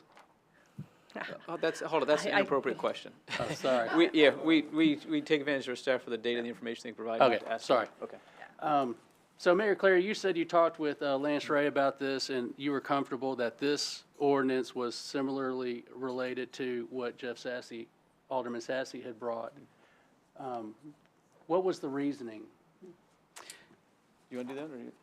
Here, let me first go first. So first off, he wrote it, and he felt good about allowing Alderman Robertson to present it. So I asked him specifically, as we just sort of chatted here, which we can do because he's our city attorney. His conversations between me and him, or anybody and him, do not have to be on the microphone. And so I chatted as Alderman Robertson was bringing this up, and we noticed that the wording "freeze of all property taxes," and that's essentially what the resolution that Alderman Sassy brought up. It is different from there, but both of these are about freezing property taxes. So in the conversation we had for about 15 seconds right there, came to that conclusion. And like I said, he also wrote this, and obviously he felt like it fit within the scope of what Alderman Sassy, what his objective was. And Go ahead. if I just may clarify, I didn't write this. I did have discussions with Alderman Robertson about it, but I did want to make that clarification. I stand corrected, sorry about that. Yeah, that's okay. But also, there was a brief discussion between the mayor and I just now, and whether or not this was within the scope of the caption that is on the agenda. And it is a close call. It is. It does speak to property tax freeze, but we both kind of took away that it's a close call. There is a remedy by the board that can, the chair has ruled that it is within the scope, but that could be challenged. Any two members could make a motion and then second, and then it could be the vote of this board to determine whether or not that decision should be sustained or not. Is that your understanding as well? A point of clarification. Sure. Alderman Martin, that is not something that we can interrupt the current speaker for, but if he wants to ask for a clarification, that's fine. I'll wrap it up. It just sounds like, I agree with Collins that this is enough of an impact that it needs to be looked at further before time, either by a general committee or another committee. Not that it wouldn't be approved, but enough time to look at its impact. Okay. So Alderman Sassy, do you want to seek your clarification now? It's probably a good time. Yeah, so you had said that, that this motion is for freezing all property taxes. I just wanted to clarify that my resolution does not freeze all property taxes. That's all I want to say. Thank you. Appreciate that. Okay, so Alderman Waters, did you just turn off your microphone, or did I do that? Did you want to speak on this amendment that we've got? Okay. Alderman Collins, do you want to come back and speak on this amendment? I do. Okay, go ahead. Question. This is a resolution, so this applies to both, actually, but if we, so with, well, no, it doesn't. Alderman Roberson's replacement motion bothers me that we're even calling it a replacement, and yet we don't need to send it back to committee, but okay. The resolution would change, and then if the board decided that they did need to raise taxes in the future, would they just vote to not have this, to just strike the resolution and then go ahead and raise the taxes? It's a resolution, it's not an ordinance, so it's a little weak in that way. So, like, couldn't a future board just change it? This is non-binding. Yes. So it's, doesn't mean anything. Thank you. Alderman Collins, thank you. Alderman Skidmore on the motion to substitute? Yes, thank you. Go ahead. Just a couple of Oh, sorry. Whatever happened and was fixed just happened again. Oh. Sorry, Jason. So I can't, That's the Lord telling me to be concise and perfect oh, that's, on my argument. Alderman Dixon, were you going to make a motion to take a break? I can make that motion. Okay, so we have a motion to recess for 5 minutes. Alderman Sassy makes a second. All those in favor, please say aye. Aye. Those opposed, please say no. We'll be back in 5 minutes.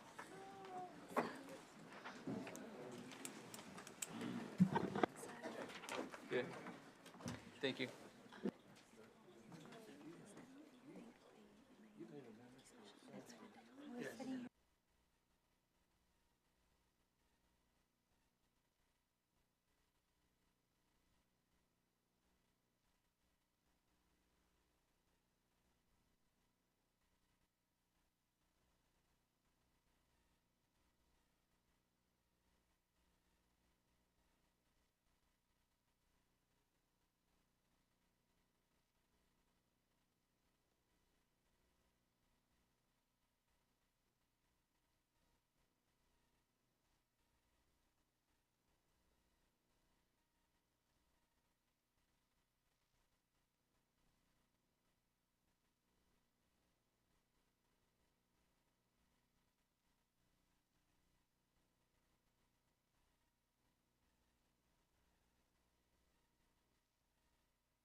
Walk away, please.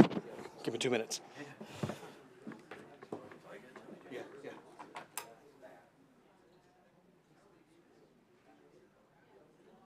I think they're coming back.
all this does is says, hey, if the citizens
Jason, we're off right now, right?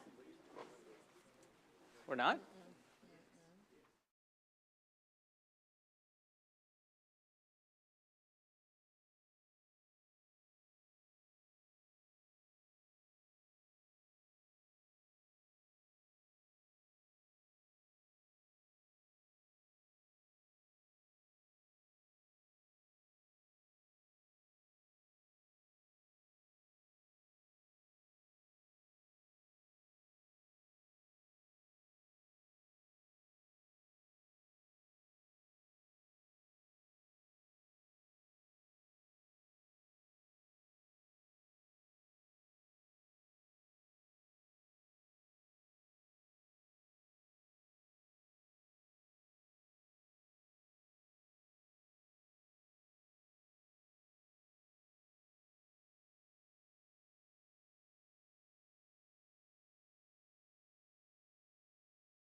So we're good? Okay.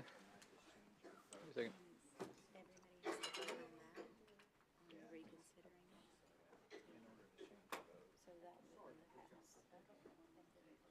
Okay, I think we're ready.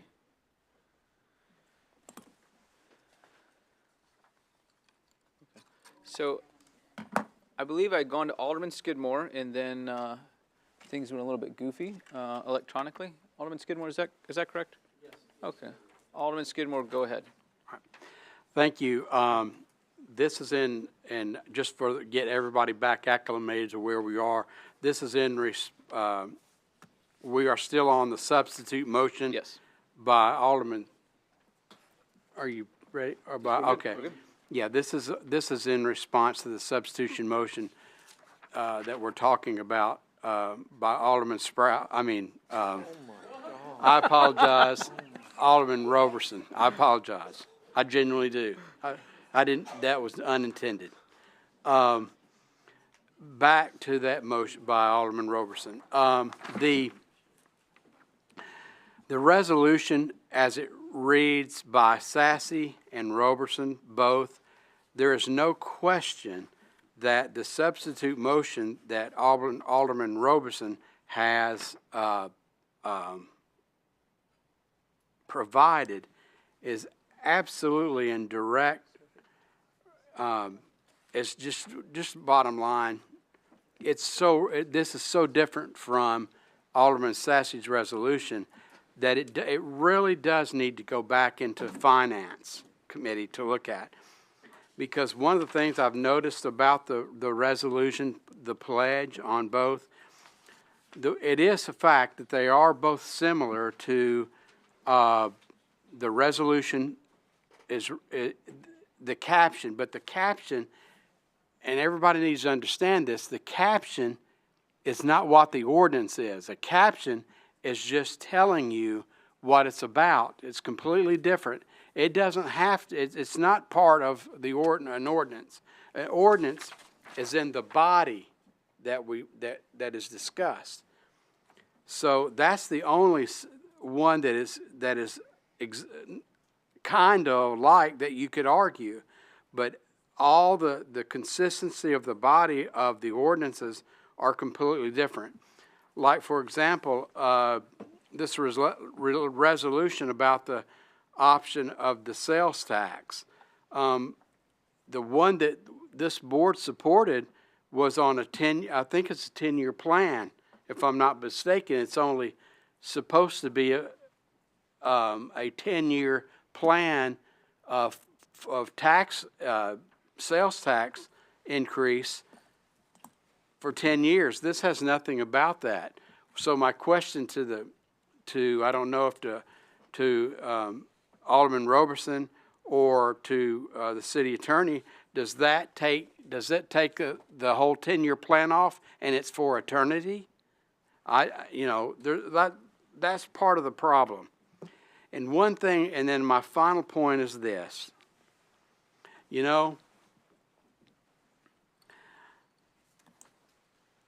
I've been up here a long time. And sometimes people say that's good and sometimes that's bad. But sometimes this is a good thing because I've seen, like tonight we've seen, and I think the city has seen tonight, we see all these pie charts and all these things. You can make those things, I've seen them for years, and you can make those pie charts whatever it is, what you want it to make. They don't mean any pie charts that, and I sometimes I appreciate them because it makes me think. But what I'm trying to tell the board that, and you all, including myself, I learn every day, but you will learn and you will understand that pie charts don't mean a doggone thing. They really don't. What this board needs to realize, including myself and all the rest of the aldermen, including the mayor's office, and most of them know this, is you deal what is in your back pocket. That, when it comes to taxes, that is what people deal. What's in their back pocket?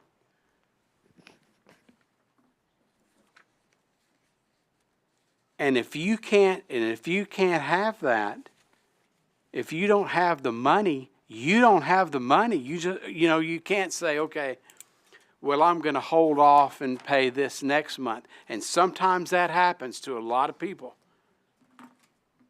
which I'm sorry for. But it does happen. And they try to figure out their budget. Your budget is like our budget. We should treat it as such. So we should treat these tax freezes that everybody, which I'm for a tax freeze. I really am. There is no question. I am a constitutional conservative Republican. Everybody knows that. I don't like taxes, period. Never have. Never have voted for one. I know that I don't know what Alderman, I've never approached Alderman Robeson about this, but apparently he's for the sales tax for that. I will tell you right now, no other Alderman as I know of has come out and said it. I can tell you right now, I'm not for an increase in sales tax for the city of Hendersonville. Don't agree with it. I never have, and I've never voted for a tax increase for the city of Hendersonville because there's a misnomer that always people say, oh, Hendersonville can afford this. Listen, I live in Ward 1. You come with me and go door to door and you talk to people that are out on the street and you go into homes. What breaks my heart, I'm going to tell you, what breaks my heart is when I go knocking on somebody's door and they invite me in and we're sitting there talking about politics, and I look around the room and some of their houses are not even furnitured because they can't afford furniture to put in that room. And then they come and tell me, I said, well, we're working to try to get furniture in this room, And I'm not trying to be mean or anything, but I don't care about that because I understand what it's like when that happens. I understand my constituency. So when you say you're going to increase taxes in me and then hold this thing through an extortion level on this motion, that's the wrong way to go with me. So I would say that I would agree, and Alderman Collins, you're going to faint when I say this, but I agree with you. And I don't mean that mean, but every once in a while. It's like Santa's giving us a Christmas present to both of us tonight. But I agree with Alderman Collins. This really needs to go back to not general committee, but finance. But as far as this substitution, even the substitution needs to go back. Everything else needs to go back too. But right now, as this is, because this is completely different than what this is, what we have this before us tonight. This was put on our desk probably 30 minutes ago or 45 minutes ago. And you're asking us to vote on something that is important to every person who pays taxes in the city of Hendersonville. I'm not going to do that. I'm going to vote no. So I thank you for the opportunity to speak to you all tonight about that. Thank you, Mayor. Alderman Skidmore, thank you. Alderman Garton, you're next. We did have a question from Alderman Skidmore for Alderman Robertson. Are you okay if we go to Alderman Robertson? Okay, thank you. Alderman Robertson. Yeah, thank you, Alderman Skidmore, for the question. The question was, does this affect the sunset period for the property tax, the sales tax, if the referendum passes? It does not. In fact, look at the third whereas.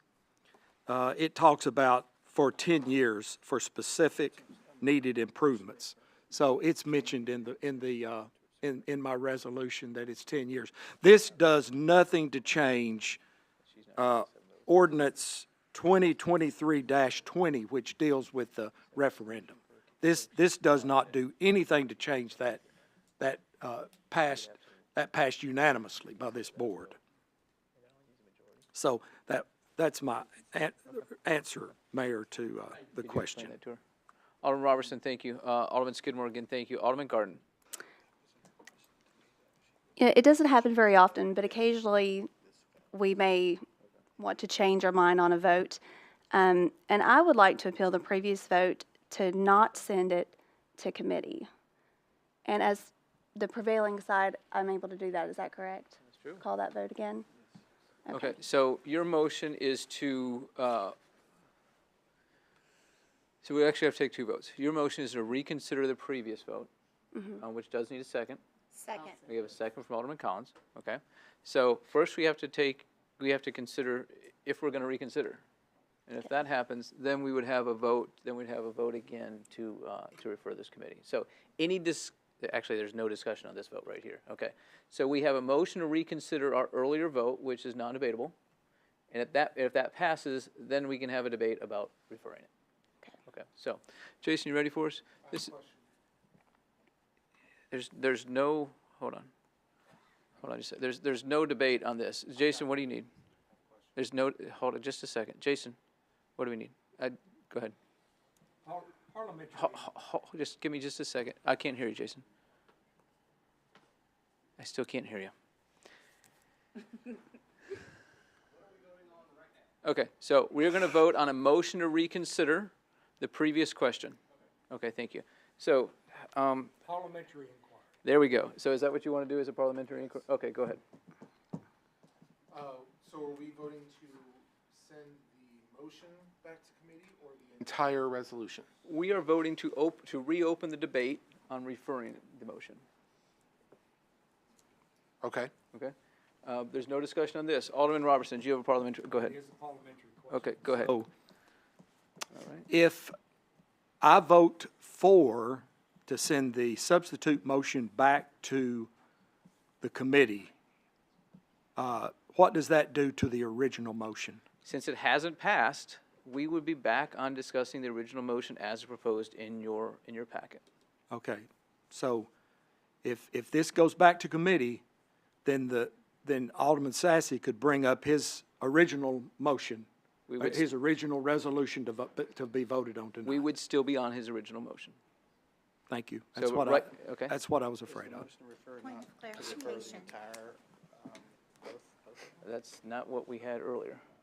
So, okay, so, Point of clarification. oh, go ahead. My original motion that we are now voting on whether or not to even reconsider was to send the whole thing. Oh, thank you. Okay. I have that mistaken then. Okay. So, I appreciate that. Okay. So, all those in favor to reconsider, which we reopen the debate. Alderman Sassy, go ahead. Yeah. So we're voting to, if we're going to reconsider the motion to send it back to committee. Mm-hmm.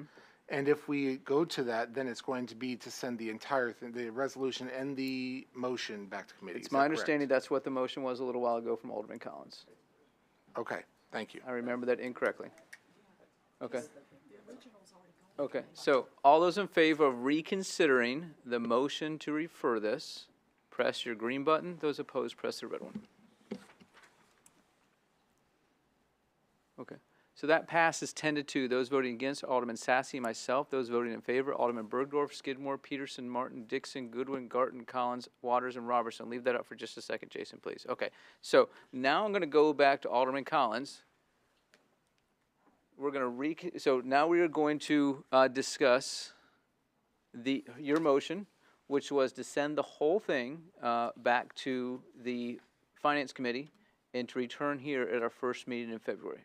And so since that needed to be clarified, I would like to say that the reason in my mind to send them both back is because at this point, I think that I would like for staff to have a compare and contrast between the two, because I do think they're significantly different from one another.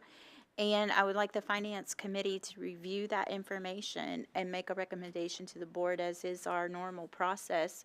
So that is why I want to send both and not just one portion.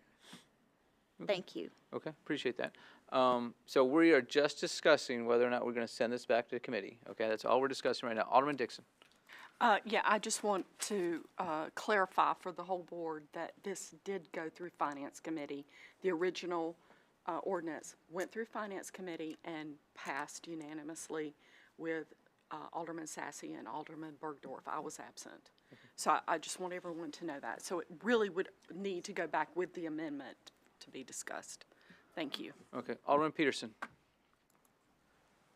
Thank you, Mayor.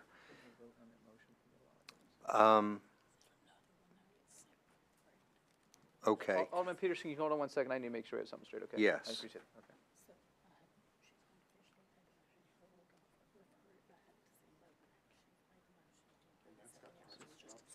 So that's what's on the motion that she's keeping us in order.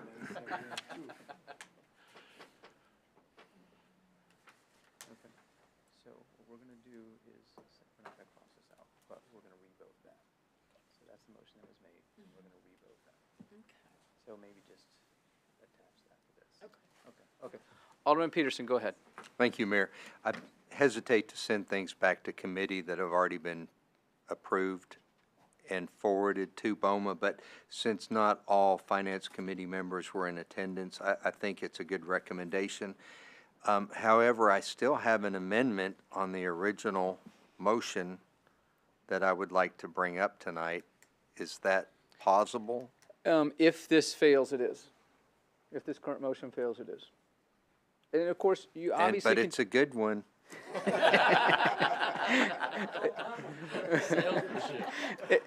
And of course, if this passes, I do think that you should take it to the Finance Committee and have them consider it then. But you've got no obligation to do that. Okay, thank you, Mayor. Okay. So any other discussion on going back, referring this back to the Finance Committee and it coming back to us at the first meeting in February, and we're talking about the main motion from Alderman Sassy as well as the substitute motion from Alderman Robertson. Any other discussion on that? All those in favor, press the green button. Those opposed, press the red one.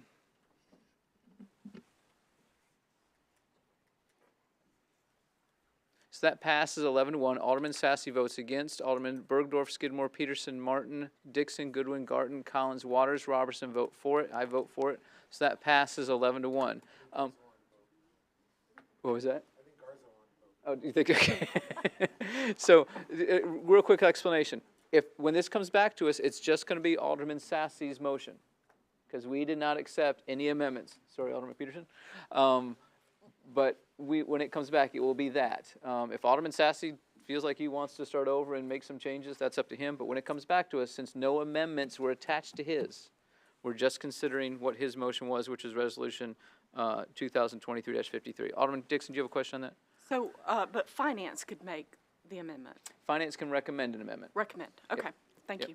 Okay. So, are we good?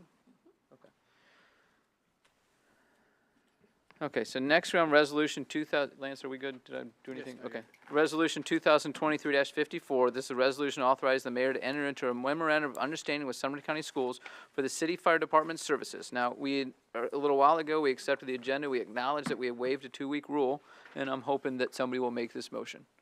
We have a motion from Alderman Robertson and a second from Alderman Goodwin. Alderman Bergdorf. Hey, thank you. Looking at this resolution, I did not get an opportunity due to this week's events of the tornado, et cetera, to read the late-breaking email that Lance sent out with the recommendations. Was that sent out today, this afternoon, from your MTAS rep? I did, is that from Jesse? Was that from you, or was it from Lance? It was from you? Yeah, I didn't send. I didn't get to read all of that. I really wish that we could postpone. Is there a motion to move it for another week? Can we do that? So if the So next that we time can we gather meet, all the data. I'm sorry. So the next time we meet is going to be January 9th.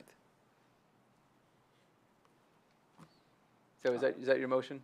Yes, please. To defer it until we meet on January 9th? Yes, Okay, because so we I have a didn't second get from enough Alderman Sassy. information. Okay. Alderman Goodwin, go ahead. If it's moved till then, we will not have coverage to the schools. If something, an Hold emergency. on. We've got some other folks here. I'll come back to y'all in just a second. Alderman Bergdorf. Alderman Collins. Can somebody tell me, I don't have kids in school anymore, when does Christmas break begin and end? They are out of school starting on the 20th, and it goes roughly for 3 weeks. January 9th, somebody think- said, and is that the yeah. day that you said our next meeting was? It is. It is. And what's today? Okay.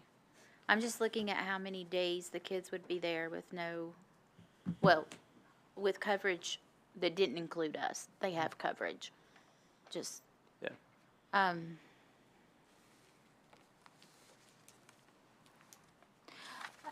It is 8 days that they would be in school. However, I think that it's too important to wait because I don't know what, I mean, it's, the tornado taught us that anything can happen. And I know if a tornado hit the school, we could go because that's an exceptional situation and it's already different, but I don't want to wait. Thank you. Appreciate it, Alderman Collins. I want to weigh in here. The email that we had from MTAS didn't tell us anything we didn't already know. We had some folks that, nobody here, I don't think, that claimed that we were saying something that wasn't true, and we just got verification is all that it came down to. That email didn't tell us anything we didn't already know, and we really need to move on with this. Alderman Robertson. I support moving forward with this. Quite a few of my constituents' children attend the beach cluster, and I couldn't go to them and explain to them why I would not agree to this private agreement where that we will respond if need be to the schools. So I can't support delaying this. The risk is too great. Thank you. Alderman Robertson, thank you. Alderman Martin, I'll come back to you now. Go ahead. I'm sorry, Alderman Bergdorf, I'll come back to you. Oh, okay, thank you. Well, just a couple of questions I've got regarding this, and some of the information I'm not familiar with. Now, this interpretation of the rule is headed back to the state legislature for reinterpretation, is it not? You want to do that? Jesse? Chief. The interpretation of the rule is headed back to Go the ahead. state for the reinterpretation. Interpretation of which rule? The rule that requires us to have the memorandum of understanding. If I follow what you're asking, our insurance carrier had stated that they are trying to change the law. Correct. To not make some of this a requirement. Right. Will this, once that is done, how will this affect the memorandum of understanding? There's a lot of answers to that question because according to the MTAS, it's always good to have a memorandum of understanding or an interlocal agreement regardless if the law covers you or not. So it wouldn't. See, these are the questions I'm sorry I have to ask because I didn't get to read.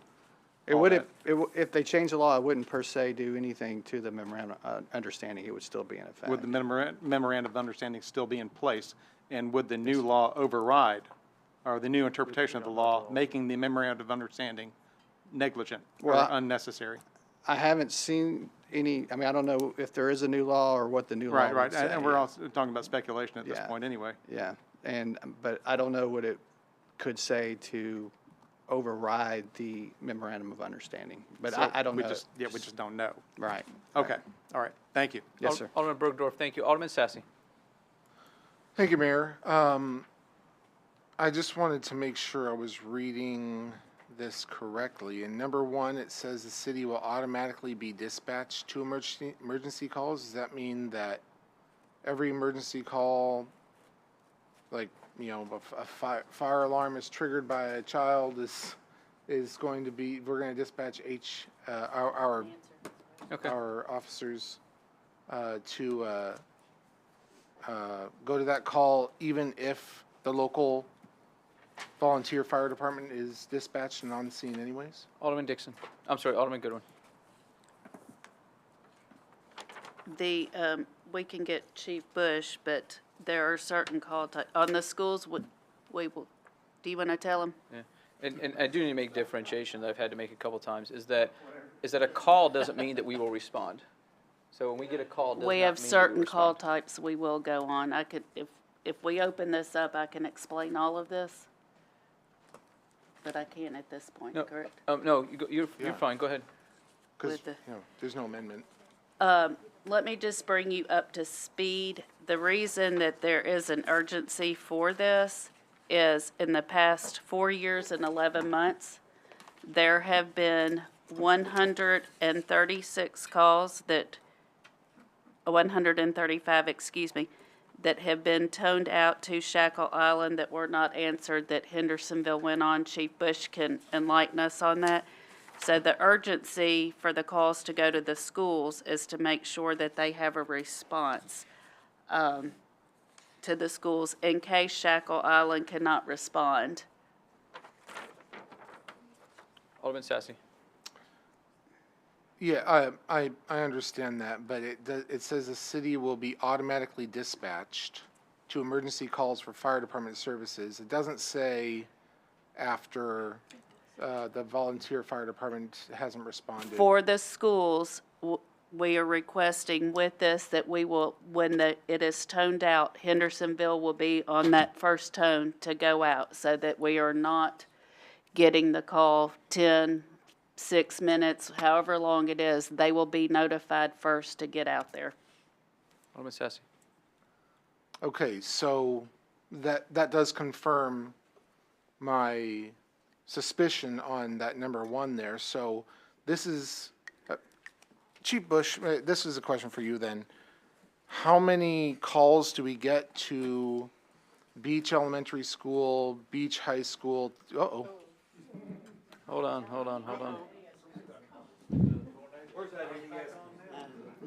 Jason, stop playing with the light switches. Hold on. Let's just pause for just a second. Oh, we're good. Chief Bush. Okay. Chief Bush. So how many calls, what was your time frame? It's a 5-year window. It's what? 5-year window of those 135 calls. And that was all to the schools? No, sir. That's what I'm asking. So in that 5-year window, how many calls were to Beach Elementary, Beach High School, TW Hunter? I mean, we've Do you had a couple on occasion. I know there was one 2 years ago that went unanswered for 17 minutes before they finally dispatched us. So current protocol for volunteer fire departments is when they receive a call to the PSAP, which is the dispatch center, they receive it, they dispatch the primary volunteer agency to respond to that call. If they do not answer that call, they have like a 60 to 90 second window to tone them out again or try to reconnect with them to get them to answer to the call. If they do not answer that call after that second attempt, then they will send the next closest volunteer department, or typically it's the Hendersonville Fire Department. We've got calls that we've gone on at times, whether it's the school or just general area in Shackle Island's district, that we've waited 17, 18 minutes before we even got dispatched to it. So the intent of the automatic aid is to not have that lull, whether it's a fire alarm or not. We had one at Long Hollow Baptist Church a week and a half ago. They dispatched volunteer fire department, they didn't answer. They dispatched them again, they didn't answer. The dispatch then dispatched us. We got en route, showed up on the scene. By the time we got there, which their station is a stone's throw from there, by the time they received that call, they answered it finally. We got there, they were there, they tried to cancel us, but we were already in the process of doing a size up and everything else on the building, and they were there maybe a minute or two before we were there. So this went through a continuous cycle, so what we're trying to do is to cut down on that gap, because time is of the essence when you're dealing with property and lives. Alderman Sassy. Okay, so we're not sure how many calls in the past 5 years? You said 130 something. But to these three schools, which is what we're discussing. I If you don't have know it, that's exactly about how many we've gone to the school, no, sir. Yeah, okay. I can't speak to that right now. Thank you. I can try to gather that and send it to you tomorrow. Yeah, I have a feeling we're going to vote on it today, but I'd love that information. Sure. If tomorrow, if you Yes, are sir. able to get that, I will that'd be do fine. that. It's Okay. Too late, but that's right. Thank you, Chief Bush. Thank you very much. Okay. So,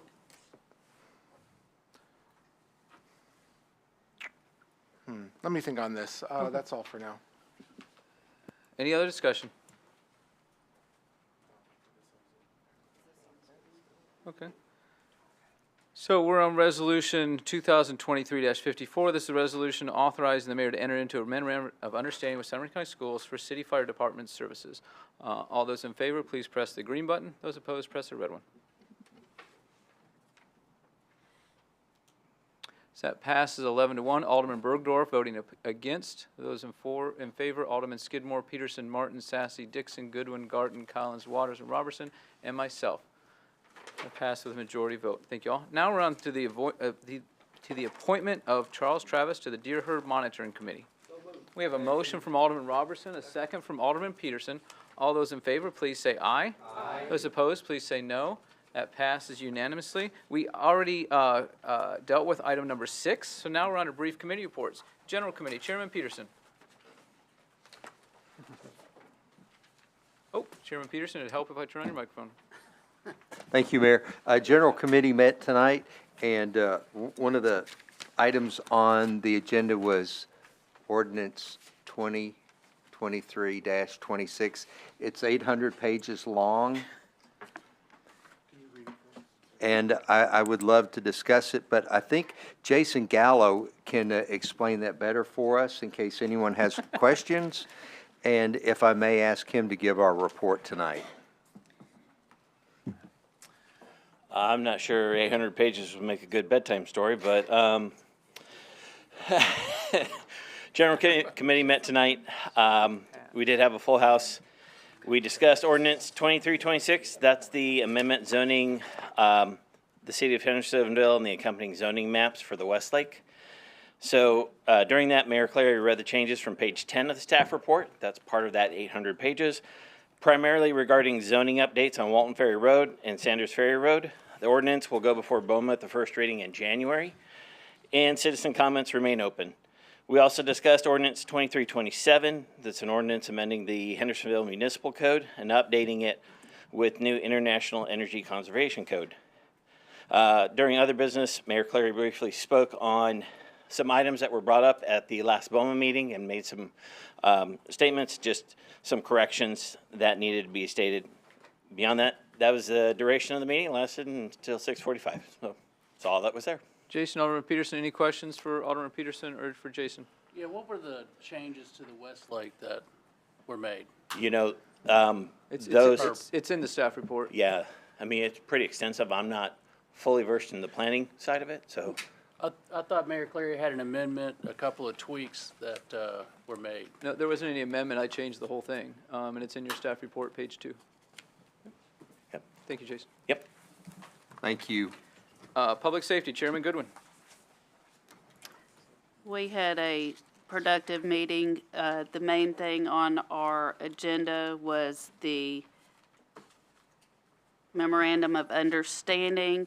We have had some meetings with our insurance company, with MTask, and they all advised us that we needed a interlocal agreement to have 100% coverage. We discussed had a discussion on the agreement with the Shackle Island Volunteer Fire Department, and that concluded our meeting. Thank you, Chairman Goodwin. Planning Commission, Alderman Martin. There you go. Electronic copy that Erica sent. Okay, thanks. Hey, everyone. So we had a big meeting for the Planning Commission last week. The primary focus was the Stop 30 land use and transportation plan. This is at the Stop 30 area where they're converting some properties from residential to office. They took away the industrial and some of the other questionable uses, and we had a pretty good turnout from the community. The land use was planned, the land use was approved, but I want to let everybody know that it's just the land use plan. It doesn't bring into effect any zoning changes at this time. So for any zoning changes, that would have to come back before BOMA, and BOMA could can make those changes. They'll look to the land use plan that was approved, but the final zoning is going to be in the purview of BOMA. So the things that were removed in the final plan were the road that cuts through east and west through Creekwood, as well as a road that cuts north and south through Creekwood. Those were removed from the plan in prior workshops. That was a point of contention with the community, and so the planning staff and the planning commission had removed that. Some of the comments, some of the basic comments from the community was why tax funds were being used for the land use plan when it benefited the developers, and concerns about traffic. However, the plan does widen that road, so hopefully that'll be something, if it's built, that would help alleviate the construction. The Barrett Farm folks did get a chance to show up. They voiced their opinion, so they were able to be heard. And we had the formal presentation with Kimley Horn, who drafted it. And then we had a staff level project approved, William Ferguson subdivision, section 2. And then we went through a list of properties that were submitted that are still pending. And that's it. Alderman Martin, thank you. Jesse, our COO.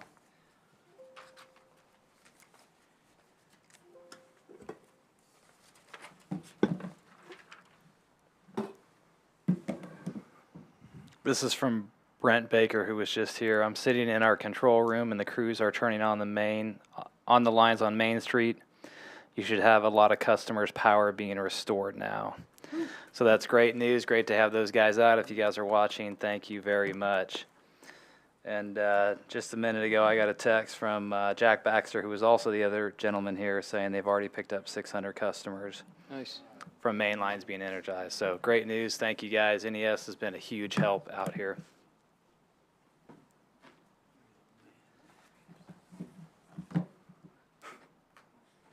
I'm not going to go over the typical BOMA report that I do. I want to touch on the tornado and the kind of response that the city has made.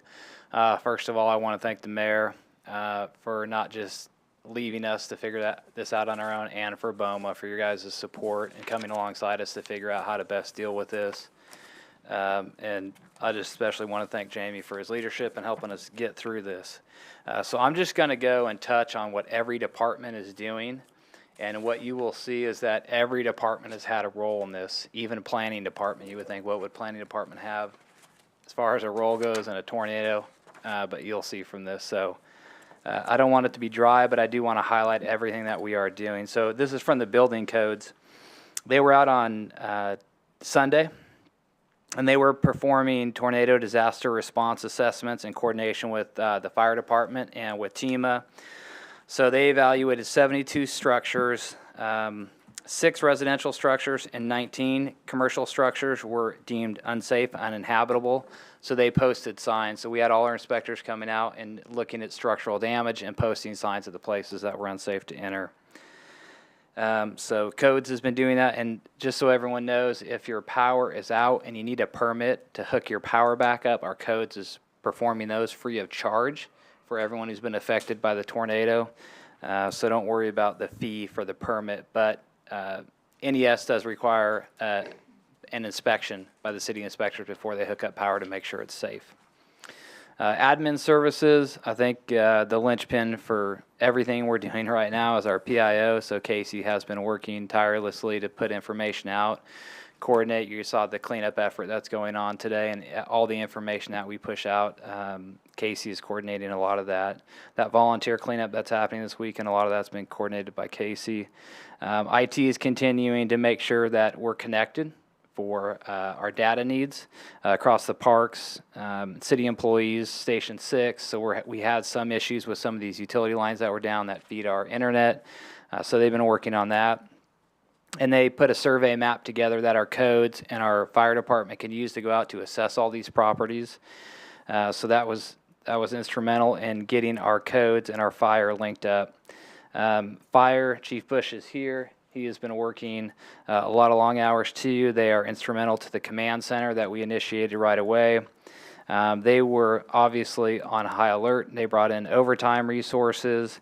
They've completed, or they have documentation of total assessments of 276 assessments that were done by the city. So fire is out doing the bulk of all those assessments. There was 126 businesses, or 136 businesses, 128 houses, 8 apartments, 5 public buildings. They've been very busy with their 911 calls, and then on top of this, they're filling out all their FEMA reimbursement forms. So we're anticipating that this is going to be declared an emergency. So there's a lot of paperwork on fire that they have to do when we submit reimbursement for this. So they've done a great job taking care of that. PD, if you've driven through town at all, you've seen about 25 intersections that are without power. A lot of those intersections did not have Hendersonville PD. They coordinated with agencies, and so our PD were available to respond to regular calls. A lot of our PD were out at those intersections. We had Gallatin helping us, Lebanon, Mount Juliet, Portland, Sumner County. I think we had a deputy from Morgan County, and Tennessee Highway Patrol, all out helping us to respond to this. It is very difficult when we have a large number of intersections go down that have to be manned by our PD. So they've done a great job. Obviously, they're involved in the command center as well. And then they're taking their flex team and providing extra support to those businesses that don't necessarily have the security and the locks in place that they would traditionally have if their windows are blown out. So they're focusing their flex teams on those areas so there's no crime and looting in those areas. And they are doing their FEMA documentation as well. Parks, Drakes Creek Park got hit pretty good from the storm.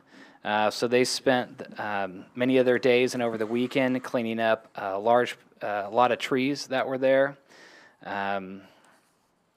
There are numerous issues with the parks in terms of the tornado damage. So Andy was out with the adjuster this morning. We have roofs that were damaged, backstops that were damaged, some of the artificial turf pulled up. That's 400 more coming online right there. Hold on, Jesse, hold on 1 second. There we go, you're good.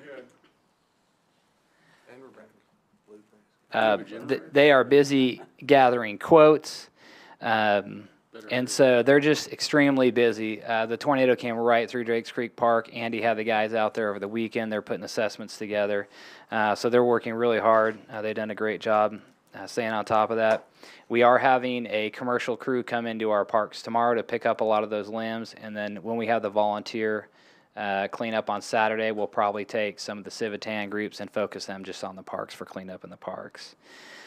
Finance is handling all of our insurance claims, so Public Entity Partners is going to be in touch with finance. I think they already went out this morning. We have someone in finance who's the point of contact for all insurance, so we have a big master sheet of all these areas that have been hit. Parks has 17 locations, PD has 2 locations, Fire has 2 locations, Public Works has 1 location with 12 traffic signals that have been hit. So we're putting all these on to PEP for insurance reimbursement.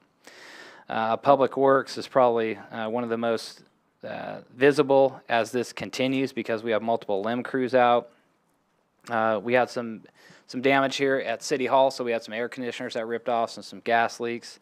They're coordinating getting those replaced and repairing this building. The traffic signals that were damaged in the tornado, 95% of that is already repaired, and then the parts that we didn't have in stock are on order. So that is getting taken care of. As far as vegetation pickup, we're working with TEMA, and we're focusing on Bluegrass Drive, Britton, Clearview Circle, Hunters Trail, Rockland Road, and River Road. We have Looks Great, who they had these big trucks the last windstorm we had or tornado we had 2 years ago. We had these big trucks. They said Looks Great on the side. That's our vendor, a contract vendor that we had under contract. So they started today, I believe, in the parks. So they're going to come in and help us on top of our limb crews who are out picking up limbs. And then we had the city of Portland, White House, Lebanon, Mount Juliet, Goodlettsville, Smyrna, and Murfreesboro also picking up limbs with us. So Trace and Sarah have been coordinating with them, and Tim Ellis sent his guys down. So all these agencies have said, hey, if you need some help, they're coming in, we're getting help. So hopefully the limb pickup this time will be much quicker than it was last time, but there are a lot of limbs that are down. C&D, so that's construction demolition material. We've put a plan into TEMA for their reviews, see if we can get reimbursement for some of those business districts for some of their construction demolition and for the residential areas. We have some focus areas for that, but we're waiting TEMA's approval of our plan to see if that's reimbursable activity. Other notes is trash is on schedule. That's always important. And then typical collection services, so leaf bags and limbs in the normal routes are obviously on hold right now as we focus on these areas that were hit. We are logging damaged street signs and street lights, as some of them have just shown up missing. And on top of that, we're analyzing trash bids, which we just got some scenarios sent to us this evening because we have our regular business to keep up on too. So thank you, Sarah, for all your efforts. Outside agencies, again, we want a big shout out to NES. They've done a great job with the coordination. TDOT was up here. Webb, if you're listening, thank you. Governor Lee was out here showing support. We have the Chamber, United Way, CEMC. All these agencies are involved in helping us. The Chamber and United Way are partnering with us for the cleanup day on Saturday. Our facilities are in pretty good shape. Overall, considering, but again, we have parks, we have street signs, signalized intersections, City Hall, Fire Station 6 that were all affected. So we will be repairing those facilities, as well as the HPD building. And then lastly, for planning, JP is he's working with fire to create maps of these critical areas that we can go in and help on with the cleanup. They continue to take calls from the businesses to assist in repair and rebuild and how they go through the permitting process. And then Keith is working on accelerating the establishment of a West Main street matching grant program to incentivize impacted businesses. So we're trying to figure out some way that we can help these businesses that got hit in that area. So he's working to accelerate that program. So I know that's a lot of information, but all the city departments have been working overtime and throughout the weekend to address these issues. Chief Bush is here, Tamara's here. Casey, if you'd come up too, I want you to talk about how people can follow what's going on as far as social media. Sarah's here, so if you guys have any questions, feel free to ask them while Casey gives us an update on social media and where folks can go to get information. Sure. So I think Jesse really covered it, but what we've been trying to do is I'm posting to Facebook at least twice a day with updates, usually morning and evening at some point, with the latest about what the city's doing, what NES is doing, where they can get help if they need it. We will continue to do that until the large majority of these issues are resolved. I've also been using our Code Red system to send out non-emergent messages just for those folks who don't maybe have Facebook or they're not looking at social media. It's just another way to get an email or a text from the city with these updates. Again, we will continue to do that. The front page of our website has information dedicated to this, all the stuff about the tornado, and I update that at least twice a day as well with the most current information. Is that yours? Sorry, go ahead. No, that's it. Okay. So I continue to encourage people to sign up for Code Red. It's a great way to get the information, to follow us on social media, and always just check out the website if you're looking for information. It's out there. So stick around, please. Alderman Martin, you had a question? No. Oh, sorry. Okay, Alderman Peterson, you had a question. Yeah, Mayor, thank you. Thanks, Jesse. Mayor, I think I speak for all of BOMA. We appreciate your guidance. Thank you. After this storm. And Jesse, thanks for calling the aldermen and giving us an update on progress that the city's making. Casey, your information's invaluable. We've all been sharing it on our social media. Sarah, did Trace get his electricity on? Probably. I hope so. Trace and Sarah working so hard, and Trace doesn't even have power. Thank you, especially the fire department and the police department, for keeping the city going, even in the dark. We really appreciate everyone's efforts. It's taken a lot. We've had a lot of help, and thank you for mentioning all of them. But thank you. We are Hendersonville strong. Thank you, Alderman Peterson. Alderman Robertson. Well, Alderman Peterson pretty much already said what I wanted to. This crisis has brought our city together. We argue up here, we deliberate, we have disagreements. I still like and respect every person on this board, but this seems to have brought unity to the city, and I hope we can build on it. Casey, I want to thank you. The information you've put out has been very helpful. Just a couple of questions, Jesse, for you. First, is the link that Kathy talked about today, is it you gonna put something out on, or has it already been out? The link for Saturday, so that we can send that out to our neighborhoods. That will be posted on the front of our website first thing in the morning. I want to Okay. get some logistics coordinated behind the scene before we kind of get that going, but it should be ready to be promoted and pushed first thing tomorrow. Perfect. The second thing is, Jesse, I did hear some complaints from people on the peninsula about cell service during this time. And Alderman Skidmore, this might be a good subject that Public Works takes up to look at ask some questions, kind of a what do you call it? Post-op, post-mortem analysis of this, but I've heard some complaints. I just want to make sure that the cell companies had backup generators and that they were working. So maybe Alderman Skidmore, maybe you can work with the staff. Maybe we can get a report on that at our next Public Works meeting when we meet. The next thing is, I appreciate Station 6. Is it correct? They haven't had power. That's correct. I don't know if it came back on tonight or not, but it might have been part of what just came on. They haven't had power since the event. That's correct. The generator was supposed to kick in, but there's been some issues with that generator again. It's the same one we replaced last winter when the ice or the freeze come through. So we had a generator guy looking at that earlier tonight, and I haven't heard anything back yet. So I'm not sure if they have power on the inside of the building or not for heat and air. Well, please thank those brave firefighters for Yes, sir. braving the cold and staying on post. Yes, sir. During this time. And then last question was asked just a little while ago to me. If Jesse, would you check with the codes, and you and Mayor, when people build back from these businesses and homes, do we require them to upgrade to the latest standards? I don't expect you to know that answer, but that could be an impediment, in building back, if they have to go to a lot more expense to meet the current codes on a build back. So if you could just get us a little information and maybe shoot that to us. Kay is the one that brought that question up to me, and I thought it was a good question. Will do. Thank you. That's all, Mayor. Alderman Robertson, thank you. Alderman Skidmore, questions? Yes, thank you. Just a couple of things. Thank you, Alderman Robertson, for suggesting that. That's a great idea, and we'll get it on the agenda for our next meeting.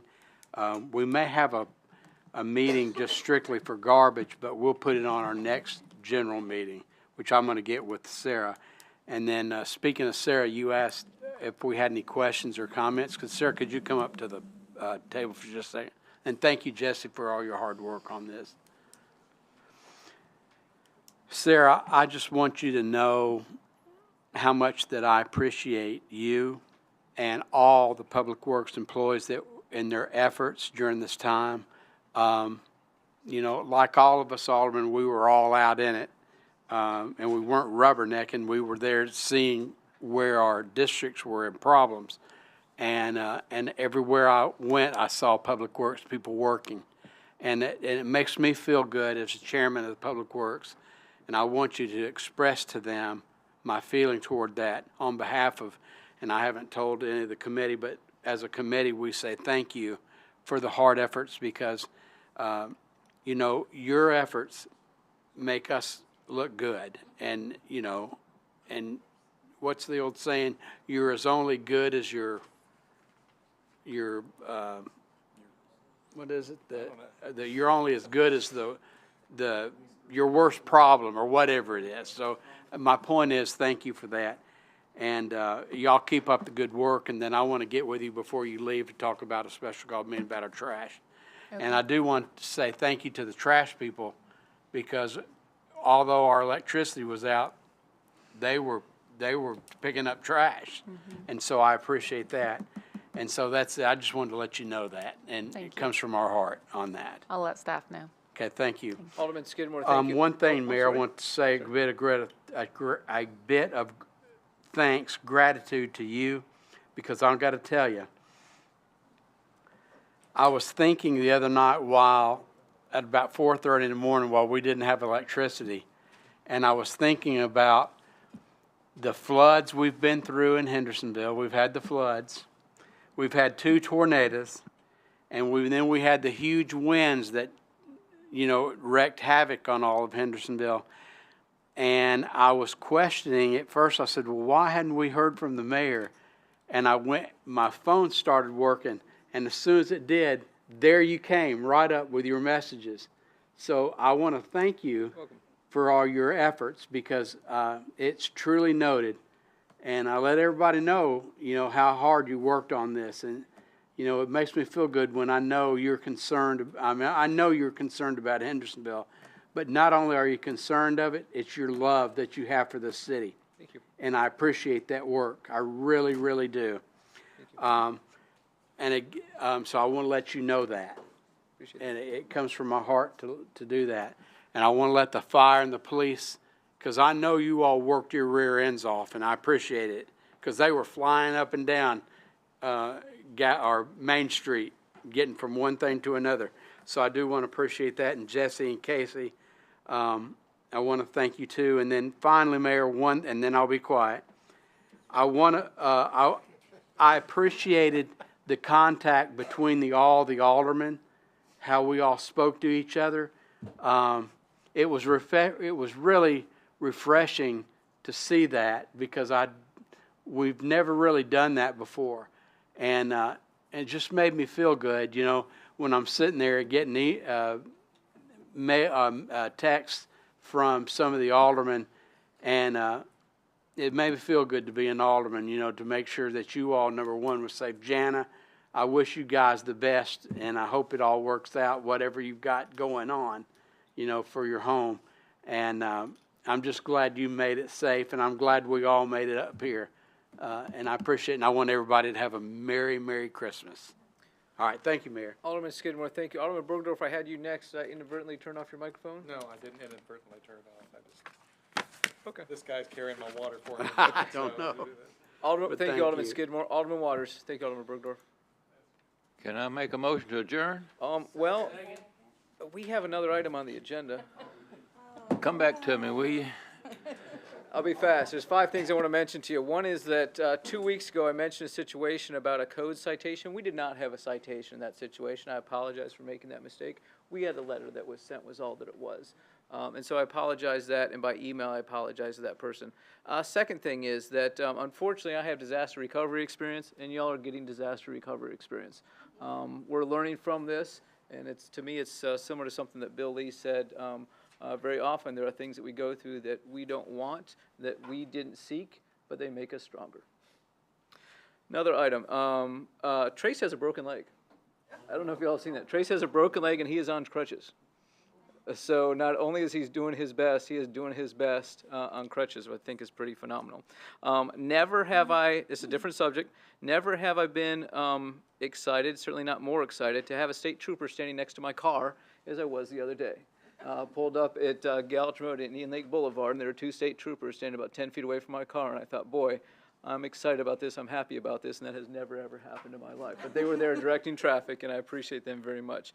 I asked Jesse on Sunday, after we had been talking for a long time and talking for many, many times, I think it was Sunday afternoon, I asked Jesse, after we went over a bunch of things, I said, Jesse, what can I do to help? And he said, keep hiring good people.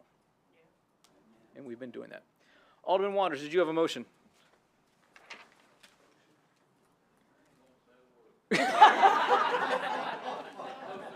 So we have a motion from Alderman Waters to adjourn. We have a second from Alderman Sassy. All those in favor, please say aye. Those opposed, please say no. That passes unanimously. Thank you all, and thank you all for your work tonight, and have a good night.